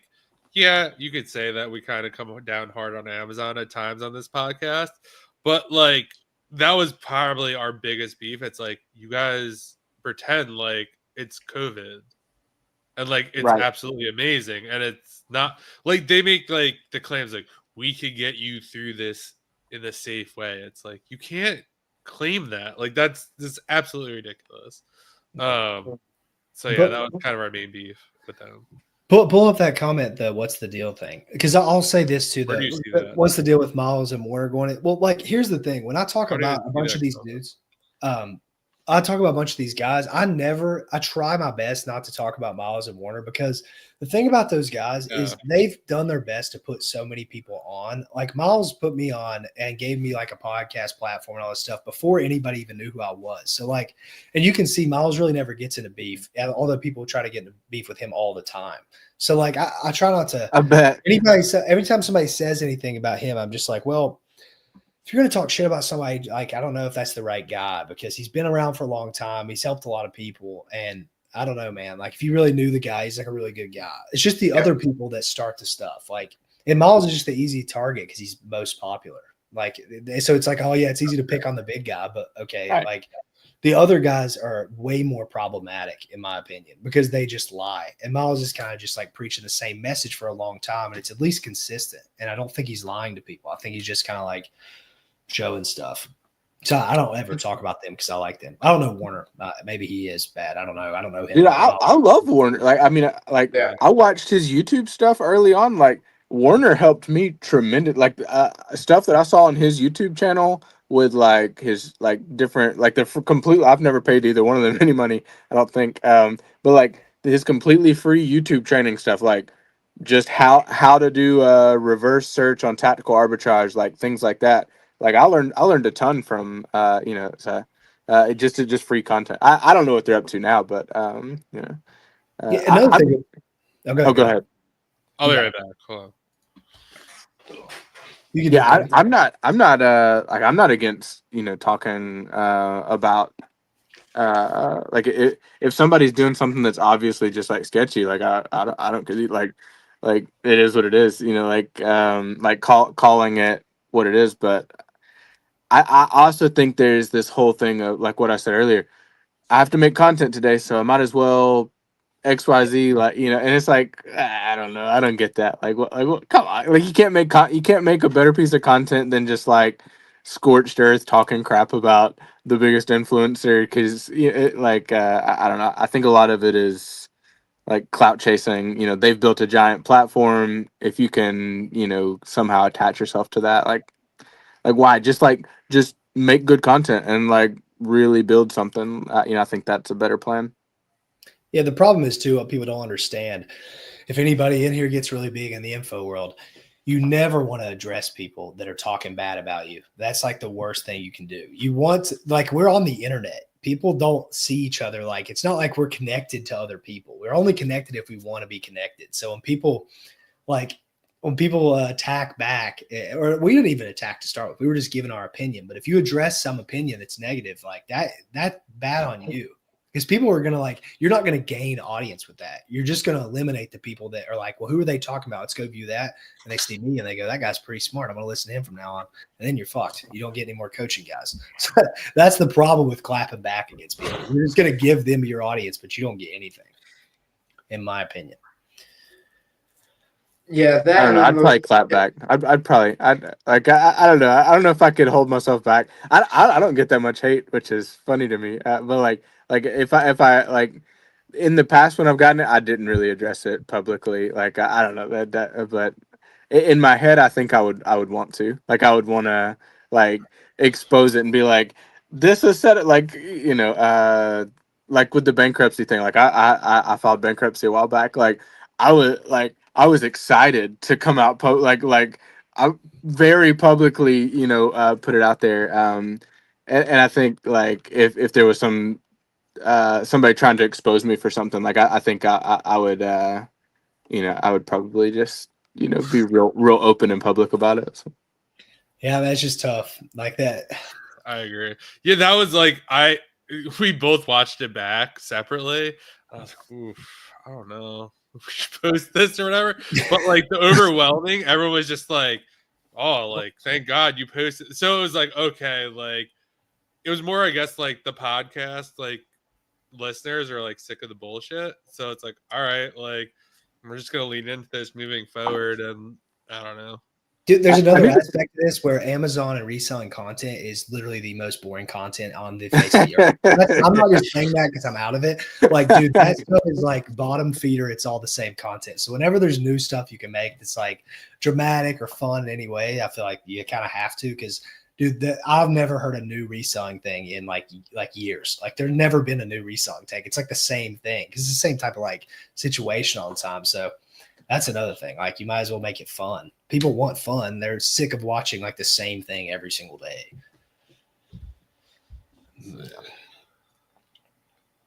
If possible, would love to get your all's up-to-date opinions on Walmart selling. Rick actually had a really good opinion about this, but Yeah, the it'll rib be puff. Thursday. So next there, we should just stop saying when they drop because we We don't even the other day. People are mad about it, but yeah, That's one of the best podcasts we've done in a while, though. Tune into that one. Rick's Pub was great. And we just got a riff for like an hour and a half. So me and Drew both opened a Walmart account and never sold a thing. After talking to Cody. So now that Cody convinced us really well. We just never followed through on Cody's advice to get started. But he got us very excited. So He did. So I know you guys both saw in Walmart, so you guys could kind of. I'm going to use the restroom really quick while you guys do that. Yeah, you go ahead, Sadeq. I don't have much opinion on it at all. I'm only moving a couple $1,000 a month. I just use it to test buy for now, just because I'm still pretty new. And then if I ever get gated or whatever in any other inventory, I'll just throw it over there, try to sell it as best as I can. But I still think most of the volume and the numbers I want to do, I need to be on Amazon for the most part. All right. What about you, Yeah. Cody? Yeah, I love him. I love Walmart. Like I think I'm more excited about Walmart than I am Amazon. Like I'm actually selling more volume on Amazon, which I guess kind of negates my point because it's like I can sell a lot of stuff moves a lot quicker on Amazon.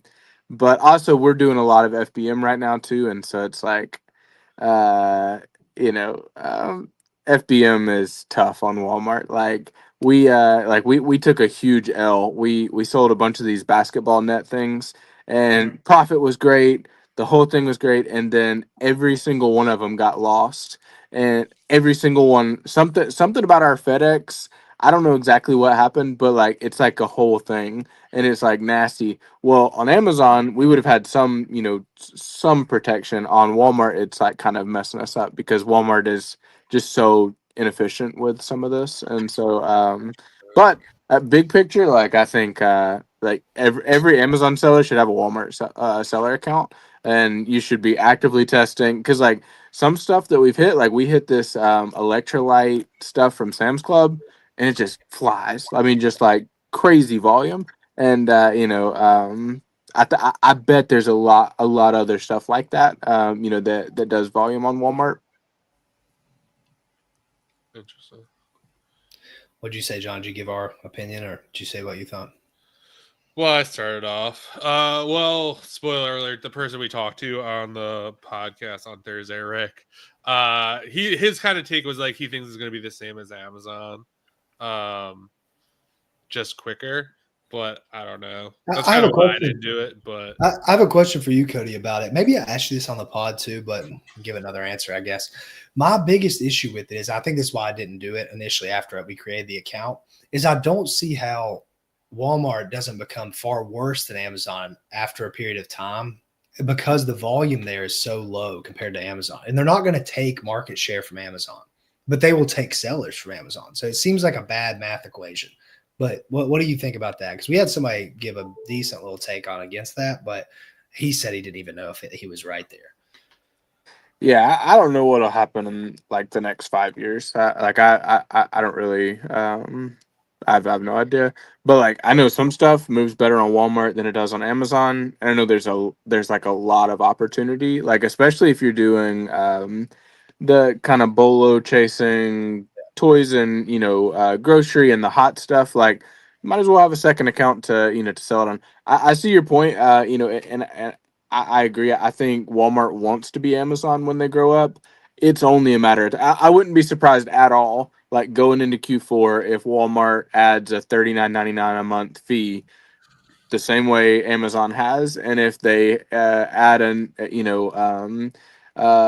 when you ship into WFS, you have to do split shipments with different, like BS that you have to go through, like Amazon. Like, there's a reason Amazon does it that way, and so like I have no doubt that's coming. Like, it's going to get harder and worse, and there's going to be more competition for sure. But also, they're investing in the other side too, and like a lot of Walmart customers don't shop on Amazon at all. A lot of Amazon customers don't shop on Walmart at all, and so like I think there's opportunity on both. Makes sense. makes sense. Have any new comments? Carter, when you coming on here, man? Aren't you supposed to join soon? Yeah, Carter, click on the link. Carter, lock in, dude. Yeah, lock in. Walmart's catalog. What is the thing with lock in? Do you know, Sadeq? Everyone's Lock saying in? lock in. What is It's like focus up, dude. Yeah, Like, just get focus. shit Like together. lock in. I don't know. Walmart's catalog needs a lot of work. It's like the early days of Amazon. John, you just showed boomer energy there, dude. I know. I haven't said that before. I see Hello, lock fellow in. young people.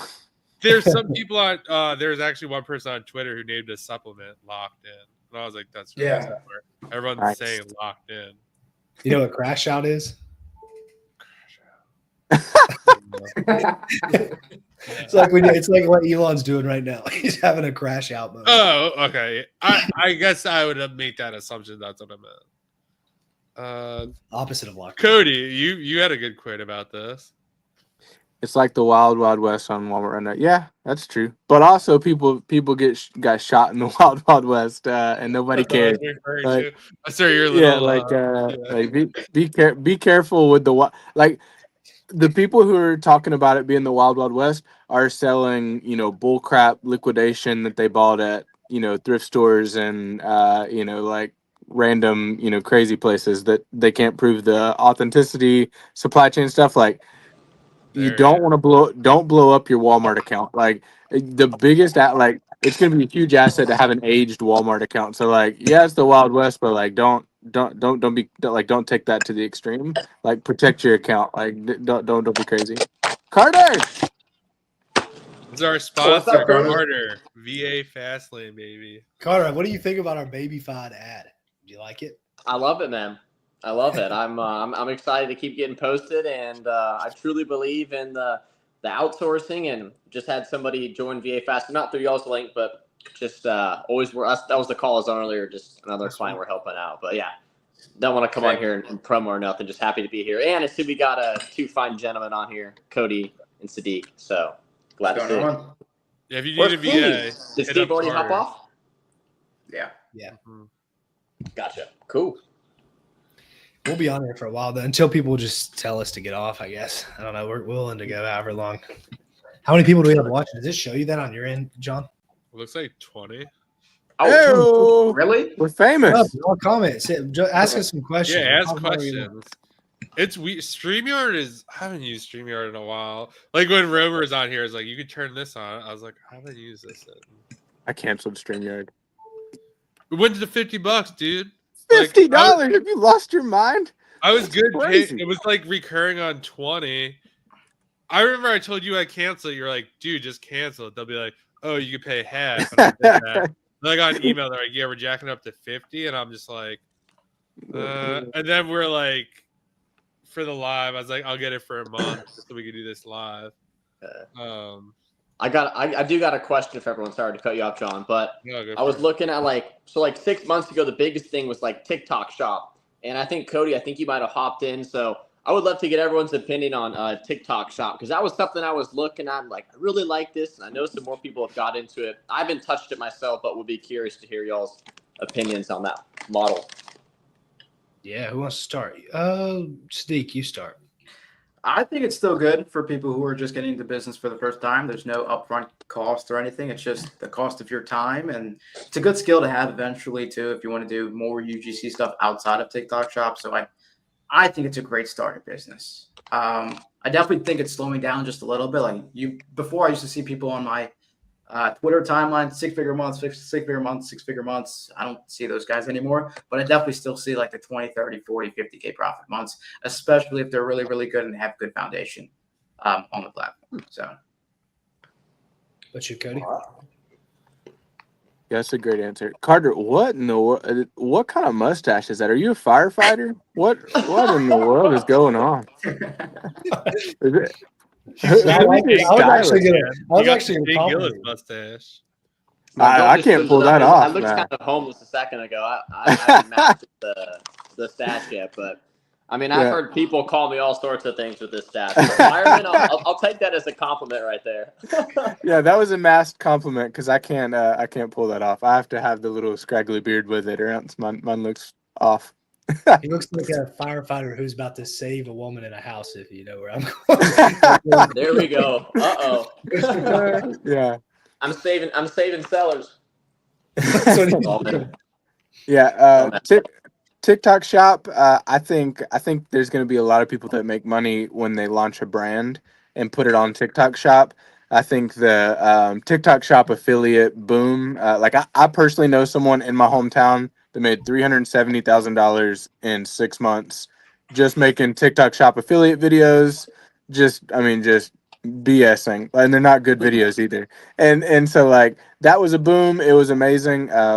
Hopefully that keeps happening because we're doing the affiliate stuff. But I think long term the people are going to win. Varo, whatever his name is. He launched Snore. I think people that come out with a real good private label brand that they have the real business model put together, they're going to kill it on TikTok, if TikTok stays around. But, I think that's the opportunity as the brand side long term. Yeah. What about you, John? Yeah, I think it's still good. For me, it's been we look kind of dumb because we issued a TikTok challenge and then never did it. I think Sadeq messaged me the other day. He's like, "How's the challenge going?" I'm like, "Dude, I made one video and I go, I'm not doing this shit." For me, I think it's just hard. It's like super time consuming. For me, it's just like I feel like sometimes you just gotta like focus. And for me, it's like AIP, and like I feel like that's kind of, I don't know, getting better. But it's like I just can't. I don't know. Maybe I could do it on the side, but now want to do whatnot on the side. So it's like this constant juggling act, and I'm trying to like apply the Hermosi where you're like you gotta focus on one thing. Obviously, that's like kind of hard, but like it's also like in the industry we're in, like just as Amazon, I don't think it's as risky.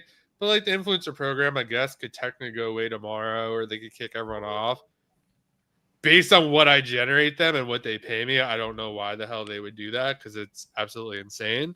But yeah, I think TikTok Shop's still a great opportunity. I think it's similar to Whatnot, where it's like you kind of have to be entertaining or kind of have that like knack to make something in order to succeed. Like you're not just gonna do 6 figures not being entertaining, which I kind of think is some people's assumption. Yeah. Hey, my wife walked through. Will you tell them what you just said? This is my wife. Hey, no, I was getting on this. Just tell them what you just told me. I just got 3 $100 jobs from the same brand on one side, like just now. back to back. Yeah. She just happened to be walking through and listening. Yeah. So yeah, it's good for that. That's those little something's got really loud. Sorry if you can't hear me. But yeah, those little wins are great. But we're probably not gonna make $50,000 months doing that. If So I really do think about it, I think you have to have fun with it, and you and Haley have fun with it. we Like do I have see you fun with guys it. at like CrossFit, you're like lifting or something, and then there's like a big pickle in Cody's pocket. Like, oh, buy this thing, and you're like, what?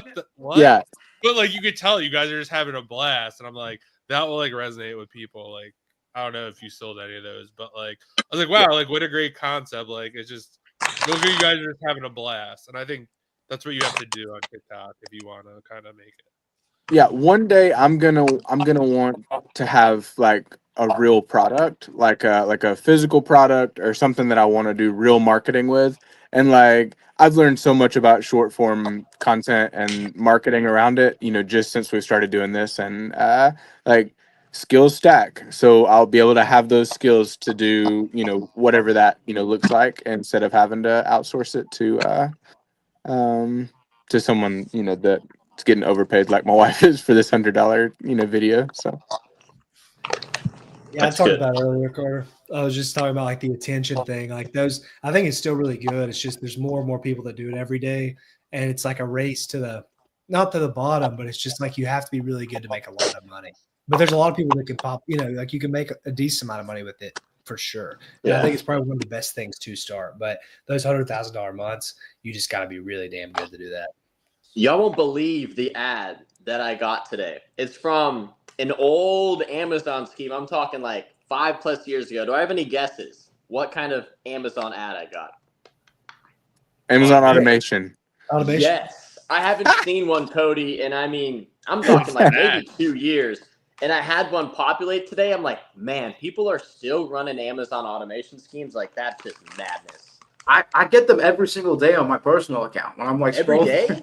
Whoa. Literally, yeah. God, They're targeting high net worth individuals, Sadeq. That's what it is. I'm not sure how they're getting these details, Oh, that was interesting.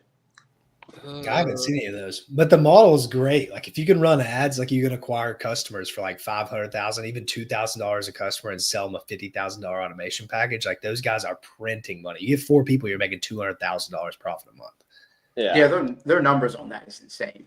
Yeah, it kind of is insane to think though that like someone would fork over 50 grand. No, I totally get it. Like, yeah, people are sitting around there like, oh, I could buy a rental property, or I talked to Amazon. The guys from Amazon want to take my money and reinvest it for me. It's like, please don't do that. That's a terrible idea. yeah. If you got think about it, if you like got $1 million, $2 million, like I think there's some stat. 1 out of every 17 people in the United States is a millionaire. Yep. So it's like that. There's a lot of people you can target that would just chuck up 50 Yeah. grand and make an extra like X amount per month. So And there's they're like diversifying their portfolio. Yep.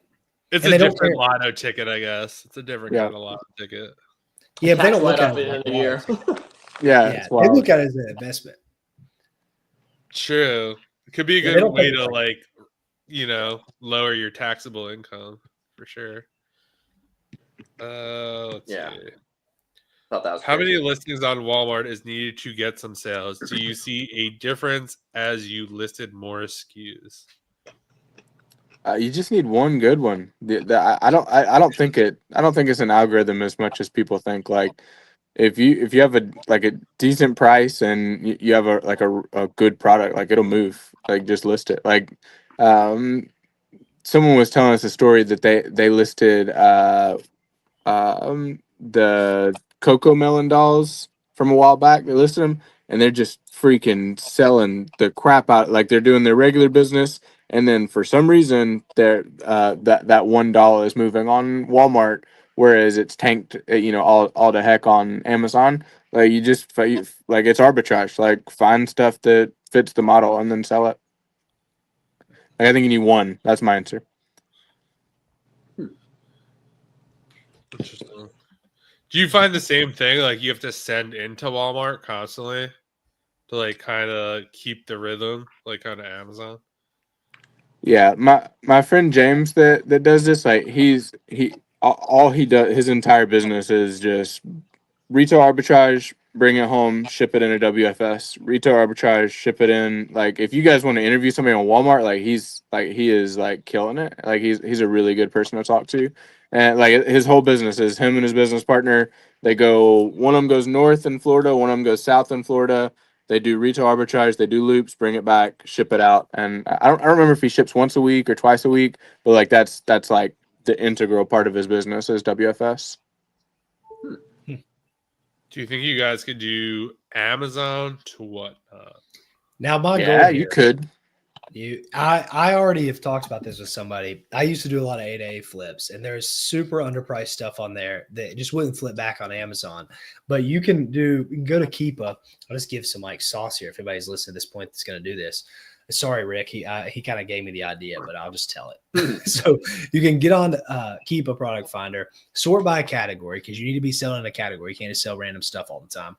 And you can put 90-day drop or like now they have 7-day drop, 1-day drop, and just have a drop on Amazon. Search those all the time and see what drops. And if you can acquire goods for like less than $3, less than $4, you can probably double your money all day. Because I said earlier, the fees on there, you can sell something for $7 and get it for $4 and make a profit. Like there's no other. That's a garage sale. Like that's you selling something to a friend. There's basically no fees if the buyer pays shipping. Yeah, I agree. What other questions you guys have? I feel like you guys been like a little quiet. I know. What's up, everybody? Ask some cues. Carter, I got are you on one. Walmart yet? What's up? I was. I don't think I ever put it out publicly, but kind of around the Amazon madness, I would say like in November, I took it as an opportunity to go almost all in with Walmart, and we were like, right off the back, like I kind of take action like deeper than most, and so like my first month we spent like 10 grand. Next month I wanted to spend 15. I had VAs on it sourcing, and I think Walmart is like a must for Amazon sellers to have just as a backup. Like I know Steve said, like if he ever gets gated on a product or he can't move it on Amazon, having that backup I think just makes sense to have the account. First off, Walmart's free. There's no monthly fee. Also, they require you to have an LLC, which is cool. I think that kind of keeps a lot of the real beginners out that maybe haven't like filed their business yet. But the sales volume for at least most of the products I was selling was just significantly lower than Amazon. And I didn't really, we started to do a little bit of sourcing primarily for Walmart. And just the speed and velocity wasn't there at the moment. And then all of a sudden I had Amazon, I had VA Fastlane, I had Walmart. I was like, I'm juggling too many things at once. And so put Walmart kind of on pause for now. Nothing against Walmart, just for me, didn't really have just enough time to put into it to try to master it and figure it out. But I still feel the opportunity is great. Cool. Walmart has no cap on how much inventory you can send in, plus no inbound added cost. Wild West, it will change, and it will be harder for RA sellers to send in product like Amazon made it. Yeah, probably. I didn't know that you could have no cap on inventory and no inbound added cost. That's crazy. Yeah, no wonder people are so hyped on it. That's low fees too. You can probably sell stuff like really thin there and make a margin. I got a question for y'all. We're on the 100th episode. What is the future of the podcast? Who asked that earlier? Cody, did you ask that earlier? That's a great question, Carter. I love that question. I like the way you think. Did you just ask that like 30 minutes earlier or something? Yeah, just like right before you got out of here. But we were just talking about great minds think alike, so I don't blame you. Let's flip it. So you guys, what do you want the future of the podcast to be? Me and you already answered, so you guys could. Yeah. You guys watch most of the episodes, I think. Sadeq, you could start. We'll go for Sadeq first, then. Yeah, if you gave it and you can be harsh or not harsh. Just like whatever. I don't know. I like how it's going right now. Different opportunities of how to make money. The only thing for me is I can't watch a lot of these because I'm gonna want to do the business too. I have because I have Amazon and I have PL. It's like I don't need or want anymore. So I skip a lot of those, but I like the Amazon ones a lot. And if there's something with high enough figures like 7K a day with Jake Rader, definitely gonna watch that. So all right, just keep doing what you guys are doing. I like it, and you're clearly growing over time. So it seems like it's going well. Thank you. How about you, Cody? Yeah, I loved what you said about getting small, like unknown, successful people. Like everybody launches a podcast and they're like, we need to get the influencers. And like, I don't want to like self-deprecate, but like I've been asked to go on people's, thing, and like even me being here today, and it's like I make content and I, like talk about what I'm doing, but like I'm not that successful yet. Like I'm kind of just like some guy. But then like I know somebody that has zero content that's like killing it. Like if you saw their P&L, like they're killing, like they're making crazy, crazy amounts of money, and you don't know their name. And if you go to their Instagram page, it's them and their dog, and like you have no idea. And so like I'd love to hear from those people more. So like I think making that like a point is like non-famous successful people there's an edge if you can talk to those people, the practitioners, the people really doing it that have nothing to sell you. Like that's a great piece of content. It's just hard to get a lot of those people because they're like, they don't. They're the reason they're not on the internet. Right. doing Yeah. stuff. Exactly. Yeah. Yeah. But I mean, as long as we're not some massive podcast, I think we can get most people because they're like, well, not that many people are going to hear my message, and like, how many people are going to act on it? Like, low chance of it getting like saturated or whatever. Like, they're not going to blow their cover. Yeah. What do you think? I mean, I agree with Sadeq and Cody as well. I think the variety is nice. Obviously, kind of started mainly Amazon focused, but you branched into like all these different models, and like what Cody said, it's not always like the big guys that have hundreds of thousands of followers. It's like, hey, this guy has no social media following, and he's still like crushing in his business. Like I remember the YouTube guy that came on. I don't know if it's like, I don't think YouTube automation is the right word, but just like creating long form videos that like of all sorts of topics. I like looked into that like 6 or 7 years ago. So I guess it's cool to see that business is like still around. Like people are still able to have success with it. But just loving the variety. And then I just like the honest takes. Like typically when I flip the camera on, like I'm usually super professional. I'm usually not talking things outside of the business. So it's kind of nice to come on and like, 60% of the time, 70% like it's business, and the other 30% is just like life, going through some issues, like just some stuff outside of the business. I always like to hear, but I've been loving it so far. I appreciate that. That last part, I should have mentioned that earlier. I would like to, I don't know, me and John thought that is a point when we started this pod of like, can we talk to people and get more in their head of like, the hard things they've gone through, the ups and downs, get them kind of emotionally like, like they're pumped to be there. They have good stories to tell, not just like, here's how you do this, because there's just enough of that out there. So it's cool to just get to know these people. Like I would love for people to watch the pod, come away from and be like, I could be friends with that guy. That type of thing. Not, I just like his model. I want people to know the people we're interviewing as well. Yeah, exactly. I'm about to hop in a car to do a Facebook Marketplace picking up a buffet for a steal. So I'm going to come back on in like 5 minutes while I'm driving just so I can listen in. So I'll be right back, y'all. Cool. Nice. So good. Yeah, I actually got to run too. This has been a lot of fun. Thank you so much for the invite. Yeah, thanks for coming. Anytime, dude. Hit it. Yeah, I got next 100 episodes. Cheers. Peace, Oh, man. yeah. Thanks. See you guys. Later. You guys should have more eBay sellers. I'll be honest. We and John have both talked about this. The Amazon, the eBay, the reselling people in general, I don't know how many of those will get on in the future unless we're in a time crunch and John's like, hey, we'll get this person or whatever. Just because we've had so much fun interviewing the other people. Like, he gets a lot of the UGC people and the Amazon influence and that kind of stuff. And like, I'll randomly pop in with some random person making like 50 grand a month doing something random. So like, we both kind of like that kind of thing. We'll probably stick to Amazon people because we just know so many of them, but I don't know. It's like a bit repetitive. It's hard for us. Like, I don't know, dude, I don't know if you felt like this last few episodes, like Amazon people and reselling people. It's like you get to 30 minutes in the pod and we're like, oh my gosh, how are we going to get another 30? Like, I don't know what else to ask. Like, we've already asked everything possible. Yeah, I would agree. It's like, I think it's also like just the fact that you just don't know like their model. So like, you just have so many questions. Yeah. Like the whatnot one was a good example. It's like, well, what happens like if it gets lost, like you just don't know all these things, and you have like we have like a good base knowledge of Amazon. So I do think, yeah, I mean, we're always interested in like other people.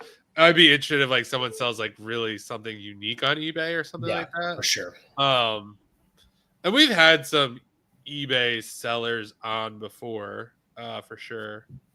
We give us Misa. Or drop some. Give us a bunch of recommendations. Like literally list out a bunch of eBay people. I mean, John does the outreach, and one of these people will respond to it.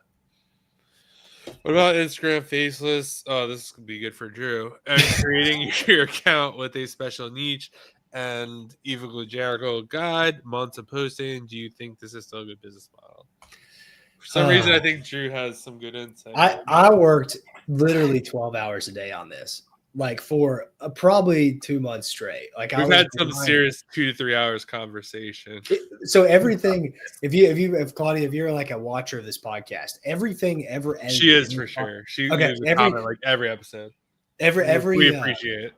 Yes, thank you. Sure. If there's any editing that is done, I've done it. And I did not know how to edit until I started the faceless Instagram. So I learned how to edit because of that, but I made no money and I wasted tons of time doing that. And it's possible it can work, but it's just not a very efficient model. It's like you're just kind of like throwing slop into the ether until you catch traction. And then can you convert it to an audience? And it's like really hard to do that. Like I started it with someone else too. I started it with a partner, but somebody else online I did at the same time as me. And he had way more success with me faster. He got like 50,000 followers in a month and it was having views over a million views on his videos. And he was in a good niche, like psychology or something.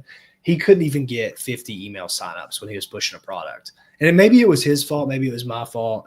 I think there's something to that because people make it work, but I don't know. I don't recommend it. It's just like anything where you're just putting tons of time in for free stuff like that. And they're just like expecting to kind of hit the lottery a little bit. I don't know. It's tough.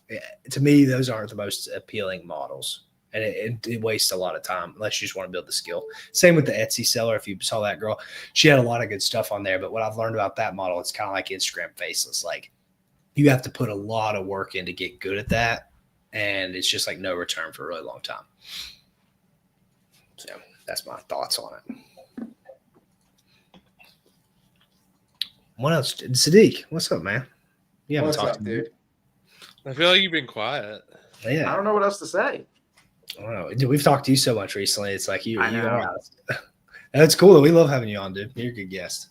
Appreciate it. Are you still doing crypto at all or no? Bro, I was like really down on it because We almost canceled this podcast because Drew was on a roll. No. Not really. I mean, if I would have hit a huge one, I would have been doing something. But I blew like 19 grand last month. So I made like 30K or 35K or so in April, blew like 20K in May. So I was pretty down. I was down like my last 5K in there.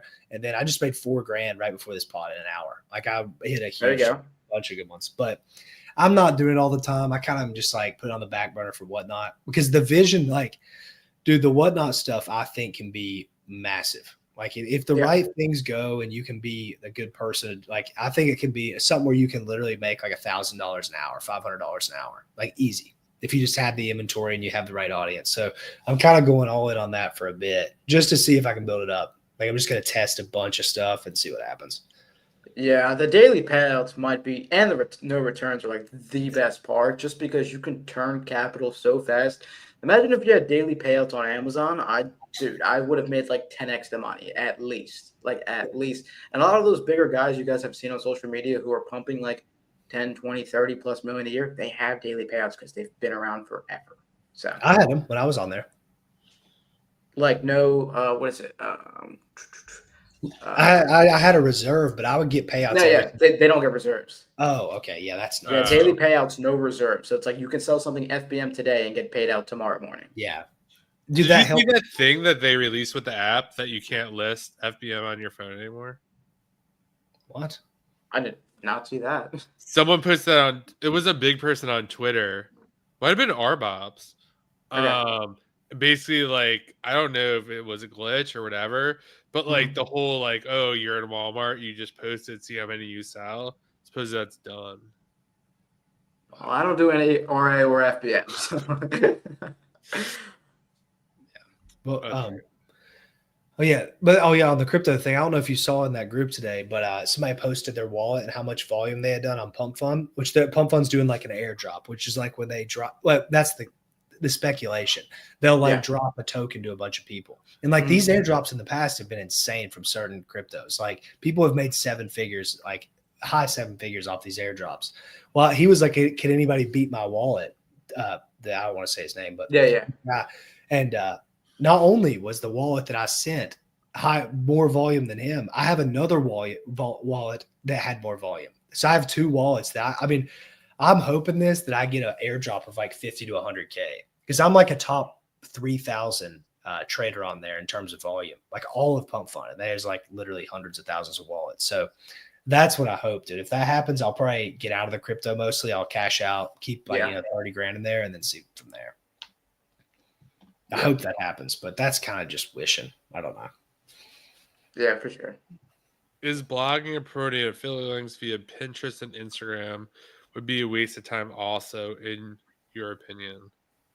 Not if you enjoy it. If you're doing it on a personal thing, you're showing your face, that's never going to be a waste of time because you're building your brand. Like you're building yourself, which is like very important in the future. So it'll be hard, but I think it wouldn't be worse. I heard Pinterest could be like pretty crazy. Yeah. For that kind of stuff. I mean, I guess it depends on your need. I've never done either. So I don't know, but I mean, if you like it, yeah. Yeah. I've heard of like Amazon influencer people like making almost Pinterest boards of all their videos. I don't know like how much they're making or whatnot, but I don't know. I don't do it either. I don't do RA and have invoices for my products. I sell on Amazon, Walmart, and eBay. Lots of sellers are moving to live selling. I will be making the move as well. Yeah, I mean, the problem is, man, this is what's going to hit a lot of people in the face. And I know that we're going to get this question a lot from people is your inventory has got to be cheap, especially when you're starting, because you're not going to get the price you want. Like these people are on there for steals. So for it doesn't translate, which I like, that it doesn't translate from like you can just do the eBay, Amazon to there. It's like a whole different thing altogether.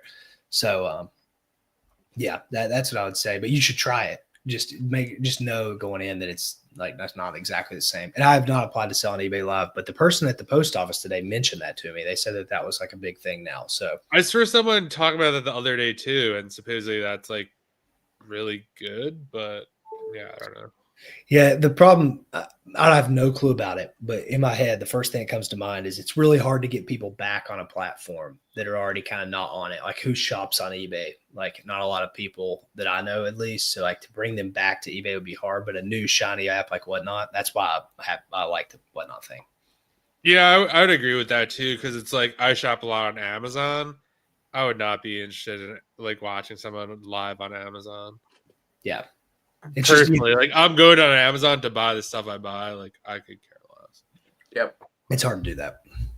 I don't even know what that is, so you could read that, Drew. Have you got a Trez or a hardware wallet? I lost 20K from not using one 2 years ago. Yeah, dude, I don't keep much in my wallet. I just use Phantom, but I don't keep over like 10 grand in there at a time. I mean, I'm transferring to Coinbase and then to my bank account. I'm stable in it a lot, so I don't hold. I like day trade, like not even day trade. I'm trading every few minutes, like of buying and selling. So I don't hold a lot on there, but I appreciate that. But if I ever get a lot of money in crypto and I want to keep it, I'll get a hardware wallet. But at the moment, I don't really care. We got 29 people in here, guys. Ask some questions. Come on. We got, feel like I want that. They're like, come on. Bid it up. Come on. Yeah. Too cheap. That's what you do on Whatnot. Too cheap. You're gonna steal. Ask Sadeq some questions. He's a $4 million seller on Amazon. He's a big deal. He's one of those secret guys. He's one of those secret guys. Yeah. What about you guys' personal life? You guys doing any hobbies or anything new? Like me personally, I've been trying to travel a lot more. I have 1 million Amex points, 1 million Chase points. So I'm in Orlando right now visiting my brother. Gonna go back to Miami end of this month, going to California next month. Like I'm just trying to travel as much as possible just because I've spent like the last 2 or 3 years just working every day on my computer at the house, you know? Yeah.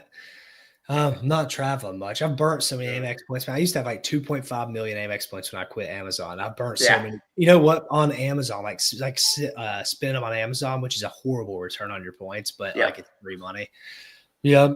I'm trying to just get in the gym more. That's all I'm worried about for personally. I think I was getting not sad, but I was just getting way off track not going to the gym. Dude, if anybody's not going to the gym, go to the gym. It'll help your mental health a ton. That's what I I've been doing agree. lately. I'll try to get my health and fitness journey back on track. I kind of put it to the side to build the AIP, and now AIP is like kind of getting there. It's time to get that back on track. But yeah, Yeah, I'm not a big like travel guy that much. I traveled a lot when I was younger and stuff, so I'm not like I've never had the desire to do it, but I get why people do it. Obviously, maybe I will in the future. I don't know. I wanted to travel more when I was more successful on Amazon. I was like, we might as well spend these points, but that came and gone, so I didn't get to. Yeah, I got like a bunch of friends in a bunch of different cities, like Texas or Austin, Texas, Miami, California, all that stuff. So I want to see some more stuff. So that's what I've been doing, and then I've also been hooping again every night because I tore my ACL last year. I finally got cleared a few months back, so I literally play like every night, like 8 to 10.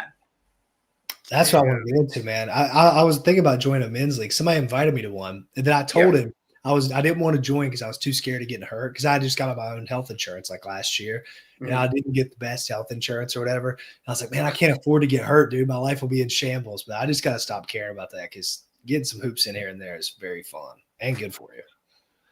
Yeah, that thing burns more calories than like anything I've ever seen in my entire life. Like I have a whoop band. Dude, I burn like 1,300 calories every time I hoop for like an hour, 15 hour, 20. And the only thing that will probably beat that, I think, is like swimming. That might be the only thing. Yeah, dude. The same way. I was burning like 1,400 calories playing like 2 hours, like kind of casually, not even playing that hard. I'm like, whoa, that's like a whole day. That's like almost half a day of eating. That's huge. Yeah. do you like the Whoop Band? No, I don't even have it on right now. This thing is like, it's terrible. But it's really, apparently the best at tracking. So. I like thought about getting one, but I'm like, I don't know. Well, what I will say is the newer one, I think it has like a 2-week battery life, so like that's ideal. The one I have is like the one they just released a brand new one like 2 or 3 months ago. I got mine before that. I gotta charge this joint like every 3 days, and I'm like, this is so annoying. Oh, that is annoying. Yeah. What's something you guys do that no one knows? Like a Zeke, you go first. You got any skills? Dude, Hey, Carter, can you mute your mic? It's a little bit. I got it. Okay. Yeah, whenever you're out of the car, just unmute. skills, bro, I have no idea. I don't know. I just play basketball, I work on the business, and that's like it. I would need some more time to think about this. What about you, Johnny? You got any like unique skills that you do? I don't think so. I feel like I don't know. I feel like sometimes you like I don't know. Like you see like, oh, what do you do? Like and it's like I work. Yeah. Like I enjoy working. Like it sounds like I love doing this podcast. Like I don't know, is getting everyone together for a live a skill. But you know what I mean? Like I just really enjoy like working and like maybe that's not the best answer. But yeah, I don't have like I feel like Romer and like Raiken back in the day, they were like salsa dancers. I'm not into that. Oh, sorry, Carter. Yeah, the mic was just like it was so loud. Yeah, It was something happened. I mean, I like to like try new wines, go to breweries. I mean, I can drink tons of liquor. That's my skill. No. That's not what I'm saying at all. But like, that's not a skill. But like, I'm trying to think like what I do outside. Like, what do you guys do outside besides working? Well, I don't do like a lot of stuff like that, but I know I can do a bunch of. I don't think I've ever told anybody this like online. I know There like we a go. bunch of. When I was younger, I like just would get good at stuff. So like I can solve a Rubik's cube in like under 30 seconds. I can play the ukulele. I can do like some magic tricks. You and can play stuff. the ukulele. Yeah. That's I haven't cool. played in a while, but I used to be like pretty decent at play. I knew a few songs I could like play them even when I was like hammered.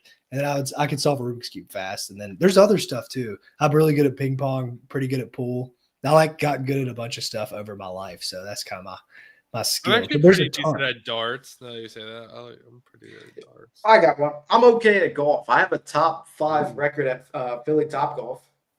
That's pretty good. Really? Yeah. What do you shoot? I don't normal golf. I just top golf and mini golf. That's it. So I don't Yeah. know how I got that, but I don't know. I've been to Topgolf a lot because in high school, my buddy worked there. So whenever he had days off, we would just go for free for like 2 years straight. So Dang, All right. that's cool. I played golf. I started golf last year, but dude, it's so hard. It's so time consuming that I've played a few times this summer, but or whatever time of year it is right now, but it's hard. This question is more for Sadeq. Sorry, I'm new to the podcast. How do you guys sell? Drop ship, OA, RA, invoice. Me and John do not sell, but just that way. I just buy cheap shit on the internet and sell it for more expensive on Amazon, and that's it. But me and John used to sell more. He still sells a little bit. I like phased out like 2 years ago, but I used to do 2 mil a year. So I was a pretty big seller at one point. Decent, I guess. Yeah, I mentioned it before. Like it was literally you and Soros I looked up to, and that was pretty much it. That's crazy, dude. It's crazy that I just kind of like stopped doing and disappeared. When there's probably like if you think like that, think about how many people probably like watch my stuff and like thought my content was good for OA, and I just dropped off. Yeah. Yeah, I don't know, man. Guys, So drop some more questions. There's 28 of you in here. Yeah, that's some huge. We need better stuff than Carter saying he's the best fisherman. He can have the fisherman. I'll give him buckets any day of the week. Like any day. Is there Wait, good are you good, fishing in Sadeq? Texas? He's in Texas, right? Carter? I think. I think so. I don't know. I don't know. No, I don't really definitely think like Texas. He's Texas definitely is like a Texas. fisherman place, but I mean, If me and John ever do a meetup for the pod, we're definitely gonna get. we gotta do one for sure. You think? Are you good, Sadeq? I would say so. Yeah. Carter is in Texas. I bet I'd cook you. No shut up. Yeah, I probably don't look. I'm good at basketball. I was good. I played like high level AAU and stuff. I was pretty good. I'm still decent. Former Amazon sellers versus Amazon sellers. Live podcast meetup. We'll live stream it. I don't even know who's good in the Amazon space. So it's like you, Miles is Miles, good, I heard. Carter. Yeah, I played with Miles before. He's good, but I was playing on a 20 ACL at the time. So, Well, yeah. somebody said we need the intro done with the ukulele. Maybe. I was thinking about that as soon as you said ukulele. I'm like, If I could play a song to like do the intro, that would be pretty cool. But that's like the least hype thing ever, so it'd be tough. I can edit it. I can edit in like crazy bass in the back of me just strumming my ukulele. That'll work, I guess. just curious for those that have cash on the side, how do you go investing, or what do you like to invest in? What do you do, Sadeq? Blue chip stocks, S&P 500, and then I have a pretty good cash reserve just in case I find anything that I want to put money towards, or if I just want to throw it back into inventory if there's good enough opportunities. I just keep a good stack in the bank, and then the rest goes to S&P 500 and Apple, Tesla, just blue chip stocks. You like in Tesla right now? What do you think? I don't look at it at all. I just Okay. I don't. Yeah. I Good just throw day it not in. Got it. Yeah. Wait, John, do you invest? Mm-hmm. More like blue chip stuff. I do mostly like Roth IRA. I always max that out. Yep. A lot of cash on hand for. I haven't really deployed it though. Like, I think I just like the idea of having like a reserve that if something came up, I could do it. Yep. Yeah.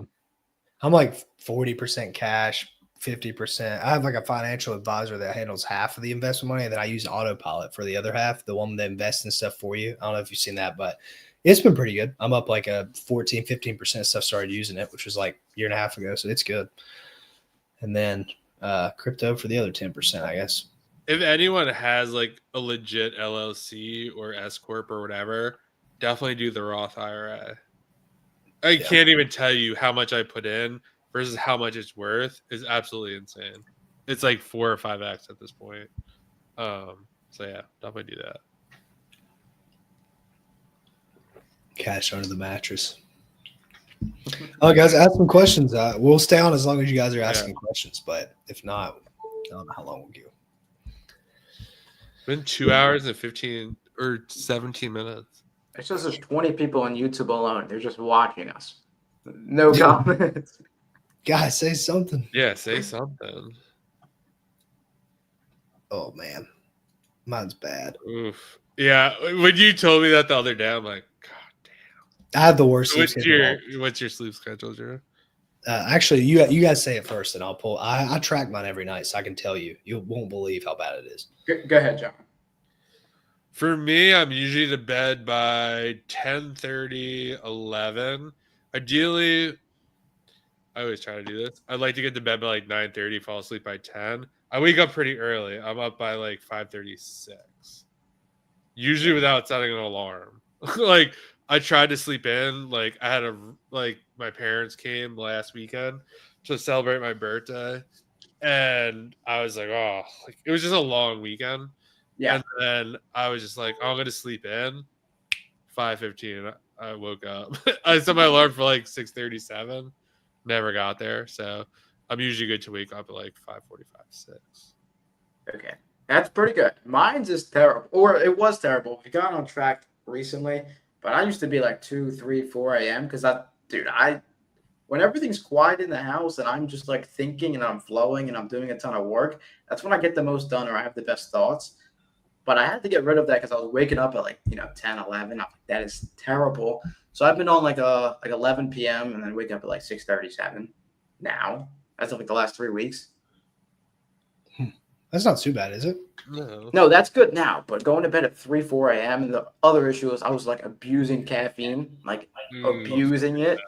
So see, I can't drink caffeine after like 10 a.m. or I'm done. Yeah, I'll be up all night. Mine's is like 2 p.m. now. 2 p.m. I'll be all right. But no way. My sleep after I started the crypto stuff went down the drain, man. I sleep today. This week's been good, but not really. I got the most sleep I got was 7.5 hours, and then usually I'm averaging under 6, close to 5 hours. So going to sleep at like 1 to 2, waking up at 7:30, it's 8 o'clock. It's pretty bad. But I abuse caffeine too. I'm trying to get that more better. I'm just trying to sleep in, like get to 9 o'clock, 9:30. I don't have to be up at 8 a.m. or whatever. So and try to go to sleep earlier too. But mine's bad, man. Yeah, I like to be early or up early now just because it feels like I do more in the day, Yeah. And if you take caffeine at the right time too, like I'm not crashing for a nap either. So. Yep. Do you take naps? Not anymore. I got the perfect system now. I wake up at like 7 a.m. I'll chug 2 waters. I'll wait after I'm done with the waters. Wait like 90 minutes. Then I'll have like a ghost or something, and then I'm good. All right, we're gonna clip that, like what were we gonna say, like the morning routine of a $4 million seller. Hopefully it goes viral. Hopefully everyone does like chug 2 glasses of water, and you'll be on Sadeq's level. What's y'all take on Shannon Jean, the auction buyer that's been on other podcasts? Would you have him on? I don't know who that is, to be honest. Me either. Looks like he's big. Let me see. Yeah, we got him on the podcast, sure. Oh yeah, that's pretty cool. He's got 40K on Twitter. Whoa. That sounds mean to say that, but just being honest, I don't know who that is. Yeah. Only ever tasted a coffee. Don't consume caffeine at all. Just requires me to get like 8 or 9 hours of sleep. You gotta live a little, Carter. Get you a monster in there, dude. Have some fun. Yeah, or a ghost. Come on. What's your perfect 9 to 5 job if you ever decide to go back? Jeez. John, you're the only one that can answer this. Yeah, you never had a job, right? Dude, I've worked at Papa John's for like 10 months when I was 16 during COVID, and that was it. Yeah, I've worked at Payless and TJ Maxx for 2 months apiece. That's it. I don't know if there would be a perfect 9 to 5 job for me, to be honest. Yeah, no, I can't really. Would you work? Here's a good one. Would you work at a brewery? No. You wouldn't like want to give tours or anything if it was something you really liked? No, because it's just not like, I don't know. Like, I feel like I like to see the tour, but to give the tour, I'd be like, no. Like, I don't know. Like, yeah, that wouldn't be, I mean, yeah, I don't know. I don't think there would be a 9 to 5 that would be the ultimate for me. Yeah. It's just hard once you kind of get that freedom. You guys don't know because you guys had like these like normal people job, like normal teenage jobs. But like once you get like out of the 9 to 5 and you realize like you can make more money, there's something about like being able to replace your salary, that's like, damn. Like, it seems impossible. Like, when you're making, like, let's say, call it like 50, 60 grand. Like, to replace like $14, $15 an hour, it's like, yeah, you could easily do that.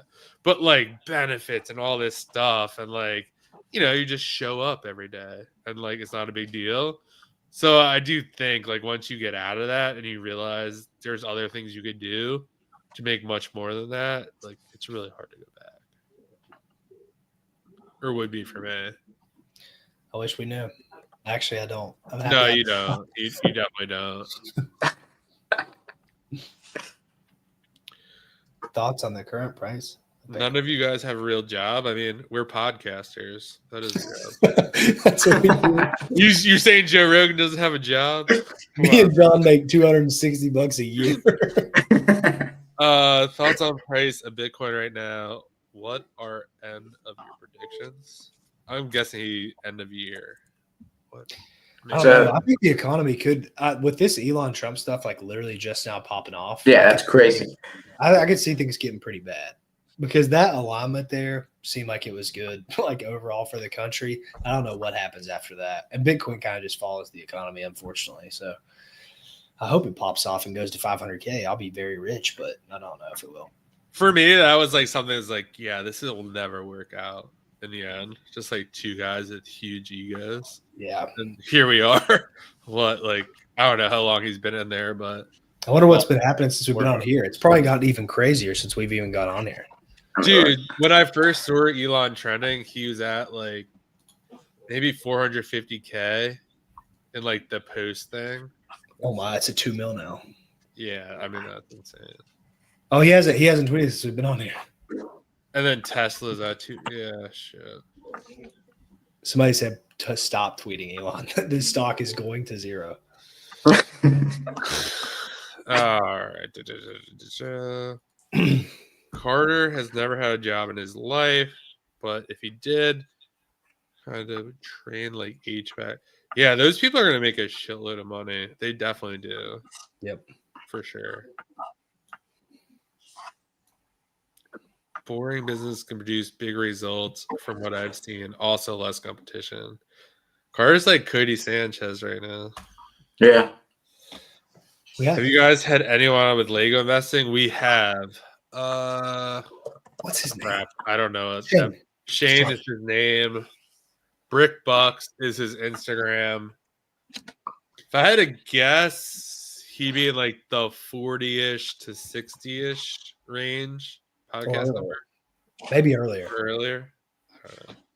Yeah. Actually, what do you think about this, Sadeq? Do you like that we do 2 episodes a week, or would you prefer 1? Or would you? No, this is perfect. Schedule's perfect. I know exactly when they're coming out. I get volume of 2 a week. I look forward to them, and that's it. Yeah, it's perfect. Because John likes the 2, and I think I was like, well, 2's a lot, but that's good for you saying that. I'm glad that you like 2 of them. Yeah, and it's that schedule too, so I like know exactly when it's coming. Like if I really, really like a YouTube channel and I have no idea when they're dropping, it's like you got to be on your toes, you know.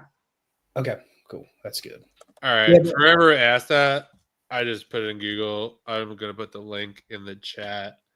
In the description does not say the episode number, so you're going to just have to go by the YouTube link. Yeah, Lego investing sounds really cool. Like I like talking to those people, but to me it's just tough. Like that, it's not as simple as it seems. I think like not all those sets do well, and they could be like 7 to 8 year holds, and then it's like, is your money better spent elsewhere? I don't know. I don't know enough about it, but my experience with it hasn't been amazing, except for the stuff I accidentally bought in 2020. Not even accidentally. I mean, I pressed the buy button, but it just wasn't good until like now. That's 5 years to get like a 2x return. I don't know. Better than the stock market, but I don't know if it's the best place to put your money. But I'm also not educated enough about it to make like a hard stance. It also depends on what you need. I feel like one of the biggest takeaways from this podcast was actually Sarah. Again, I don't know what episode it was, but she was basically like, if you need to make extra money, a reselling business is not a great business for you. So you got to spend so much money on inventory. Yep. Like if you need to make 1,000, have to spend 5,000. Probably not like the ideal situation for you. And Lego investing, you're parking thousands of dollars for what, 2 to 3 years. I agree. Oh, whatnot. I see sellers selling luxury items for so low. Where do they get supplies? And they're not a risk for the sellers eventually selling fake Gucci, etc.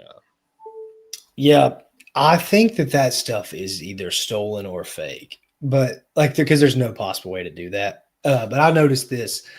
I noticed people selling electronics on there for so cheap, and I was like, this makes no sense. Like these have to be stolen or fake or whatever. But then I learned the pallets will they'll get stuff from pallets that might be a little bit damaged or whatever, and that stuff can equal to like $1 or $2 per unit, and you're selling it for like 15. And then also, you can get inventory from China that isn't on brand. It's just an off brand that's really cheap and sell it for more on there. That's one thing I'm going to experiment with. That's one of the things I'm going to buy and test. But so that's on that end. But on luxury items, it's got to be stolen or fake. And I'd say they don't care about the risk. Make 100 grand, make 200 grand, and then just pop off. Who cares? Like, I think they probably just did the risk assessment. Like, I'm going to just delete this account one day, whatever. Well, another funny thing about it is like when I signed up and did the thing, like I think 5 things pop up. So you go through this onboarding thing. It's like please don't sell fake goods. Please ship with it. Like it's very wishy-washy. Yeah. Like it's not like we're gonna kick you off if you're selling fake stuff. Again, I'm not recommending to do this, so please be clear about that.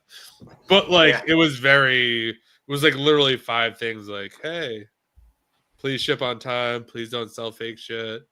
Please don't like curse on the thing and be nice. Don't leave negative comments. And that was kind of the terms of service. And it's not like you even like hit a checkbox to agree to it. It's like, hey, if you could just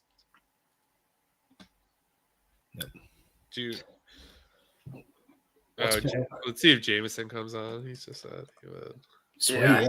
I think I got to jump off now. It was good talking to you boys. Yeah, appreciate it. Yeah. For 2.5 hours. Awesome. Yep. All right. See you guys. Peace, man. Later. Let's see if Jameson comes on. If you guys got any more questions, let us know. Carter said, what's been everyone's biggest loss this year? I'd say me and John haven't even taken any losses where he doesn't have like a spending based thing. And I've lost so much money on crypto at certain points, but overall I'm up. So I think both of us probably haven't even taken any losses, have we? Have you taken any? No. Yeah. Some weekends I get really drunk and spend $500 on my credit card. That's probably the biggest loss I take at a time.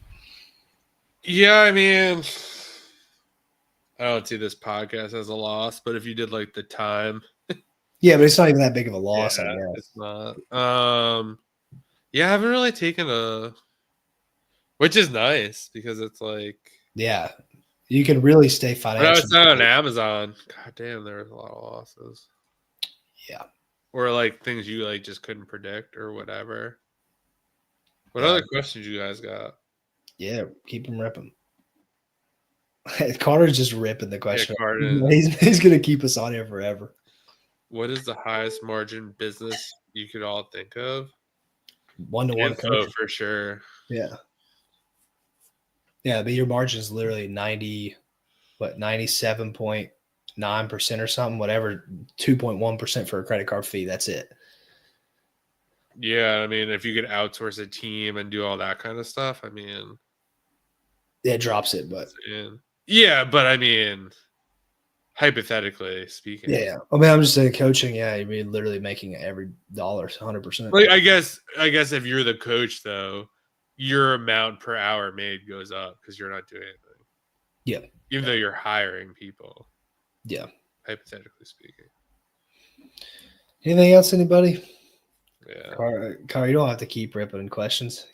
Yeah. Like, what else questions do you guys have? Yeah. Anybody got anything? Is there people watching still? How many people watching? Got 23. Is that accurate? Is there really 23 of y'all? Like the video and leave a comment. Let me refresh on YouTube. Stringer is saying 23. Yeah, it seems to add up on YouTube. Sweet. I think so. Well, y'all, if you're watching 2.5 hours, appreciate you guys. Glad to have the 100th episode. We're pretty pumped. Hell yeah. Thanks for being part of this stream. We'll give Jameson, I don't know, 5 minutes. Cool. Yeah, let us know any questions if you have. Really appreciate all the support, especially if you guys are here. Yeah. Do you have any parting words? I don't think Jameson's gonna come, but Okay. No, I just appreciate you guys. It's awesome to be getting supported. I feel like we're taking some growth on the last few months. Like our podcast is kind of like doubled, tripled the last few months, but we both knew that would come over time, just but keep producing like stuff. I would love for a time where every time we put a podcast out, it gets over 1,000 views. So yeah, we appreciate all the support. Always comment. That stuff does help the algorithm. And if you ever have recommendations to us, if you don't like something we're doing, you do like something, you want us to have somebody on, DM me or John. People recommendations, DM John. He does most of the outreach, and then the other stuff, just message either of us. Some of our most popular people have been recommendations, actually. And yeah, I think if there's any takeaways from this, it's like we've been doing this almost a year and a half. So, there are definitely some days where like, I don't know if this is working, man. Like, we got 50 views. Like, what are we doing here? But like, you just gotta stick it out, fight through it. And I think you gotta find something like you really like doing. We both really like doing this, talking to people, helping you guys out, stuff like that. So if you're looking for something, I think you talked about it. It was like, yeah, if you want to do a business model, like, do not do a podcast. It is not good. It's the worst thing ever. But I mean, but we enjoy. Like, we didn't go into this being like, oh, we're gonna make money. Like, we're just like, yeah, we talk for like 3 hours a week. Like, maybe we should just record it, and then here we are, 100 episodes later. Yep. And what I'll say to everybody, this is good parting words, I guess. I said this on a podcast that'll come out later, but I'll try to articulate it better. I don't want this to be discouraging, but whatever you decide to do, and you're going to have a lot of opportunity watching these podcasts that we do. There's like so many people we interview, and you get to test this out. And a lot of this stuff is going to take you far more effort and far more time than you think. Like we've done 100 episodes of these. We've edited some, we posted clips. John's done all this outreach and to guess all these things, and we've made no money. Like we're a net massive negative for the podcast, which podcast is a terrible business model. So I hate to give that example, but everything me and John have tried, we've lost at a lot of stuff, and it takes a lot of time. Like he's been doing that influencer program thing for over a year now. Yeah. And it's like, it just takes a lot of time to get good at a lot of this stuff. So don't let anybody online tell you that it doesn't, because it's going to take longer than you think, much longer than you think. For sure. A lot of times. 100%. With that being said, thanks for being here, guys. Like, subscribe, do all that stuff. We really appreciate you guys, and we'll see you in the next episode. Peace. Peace.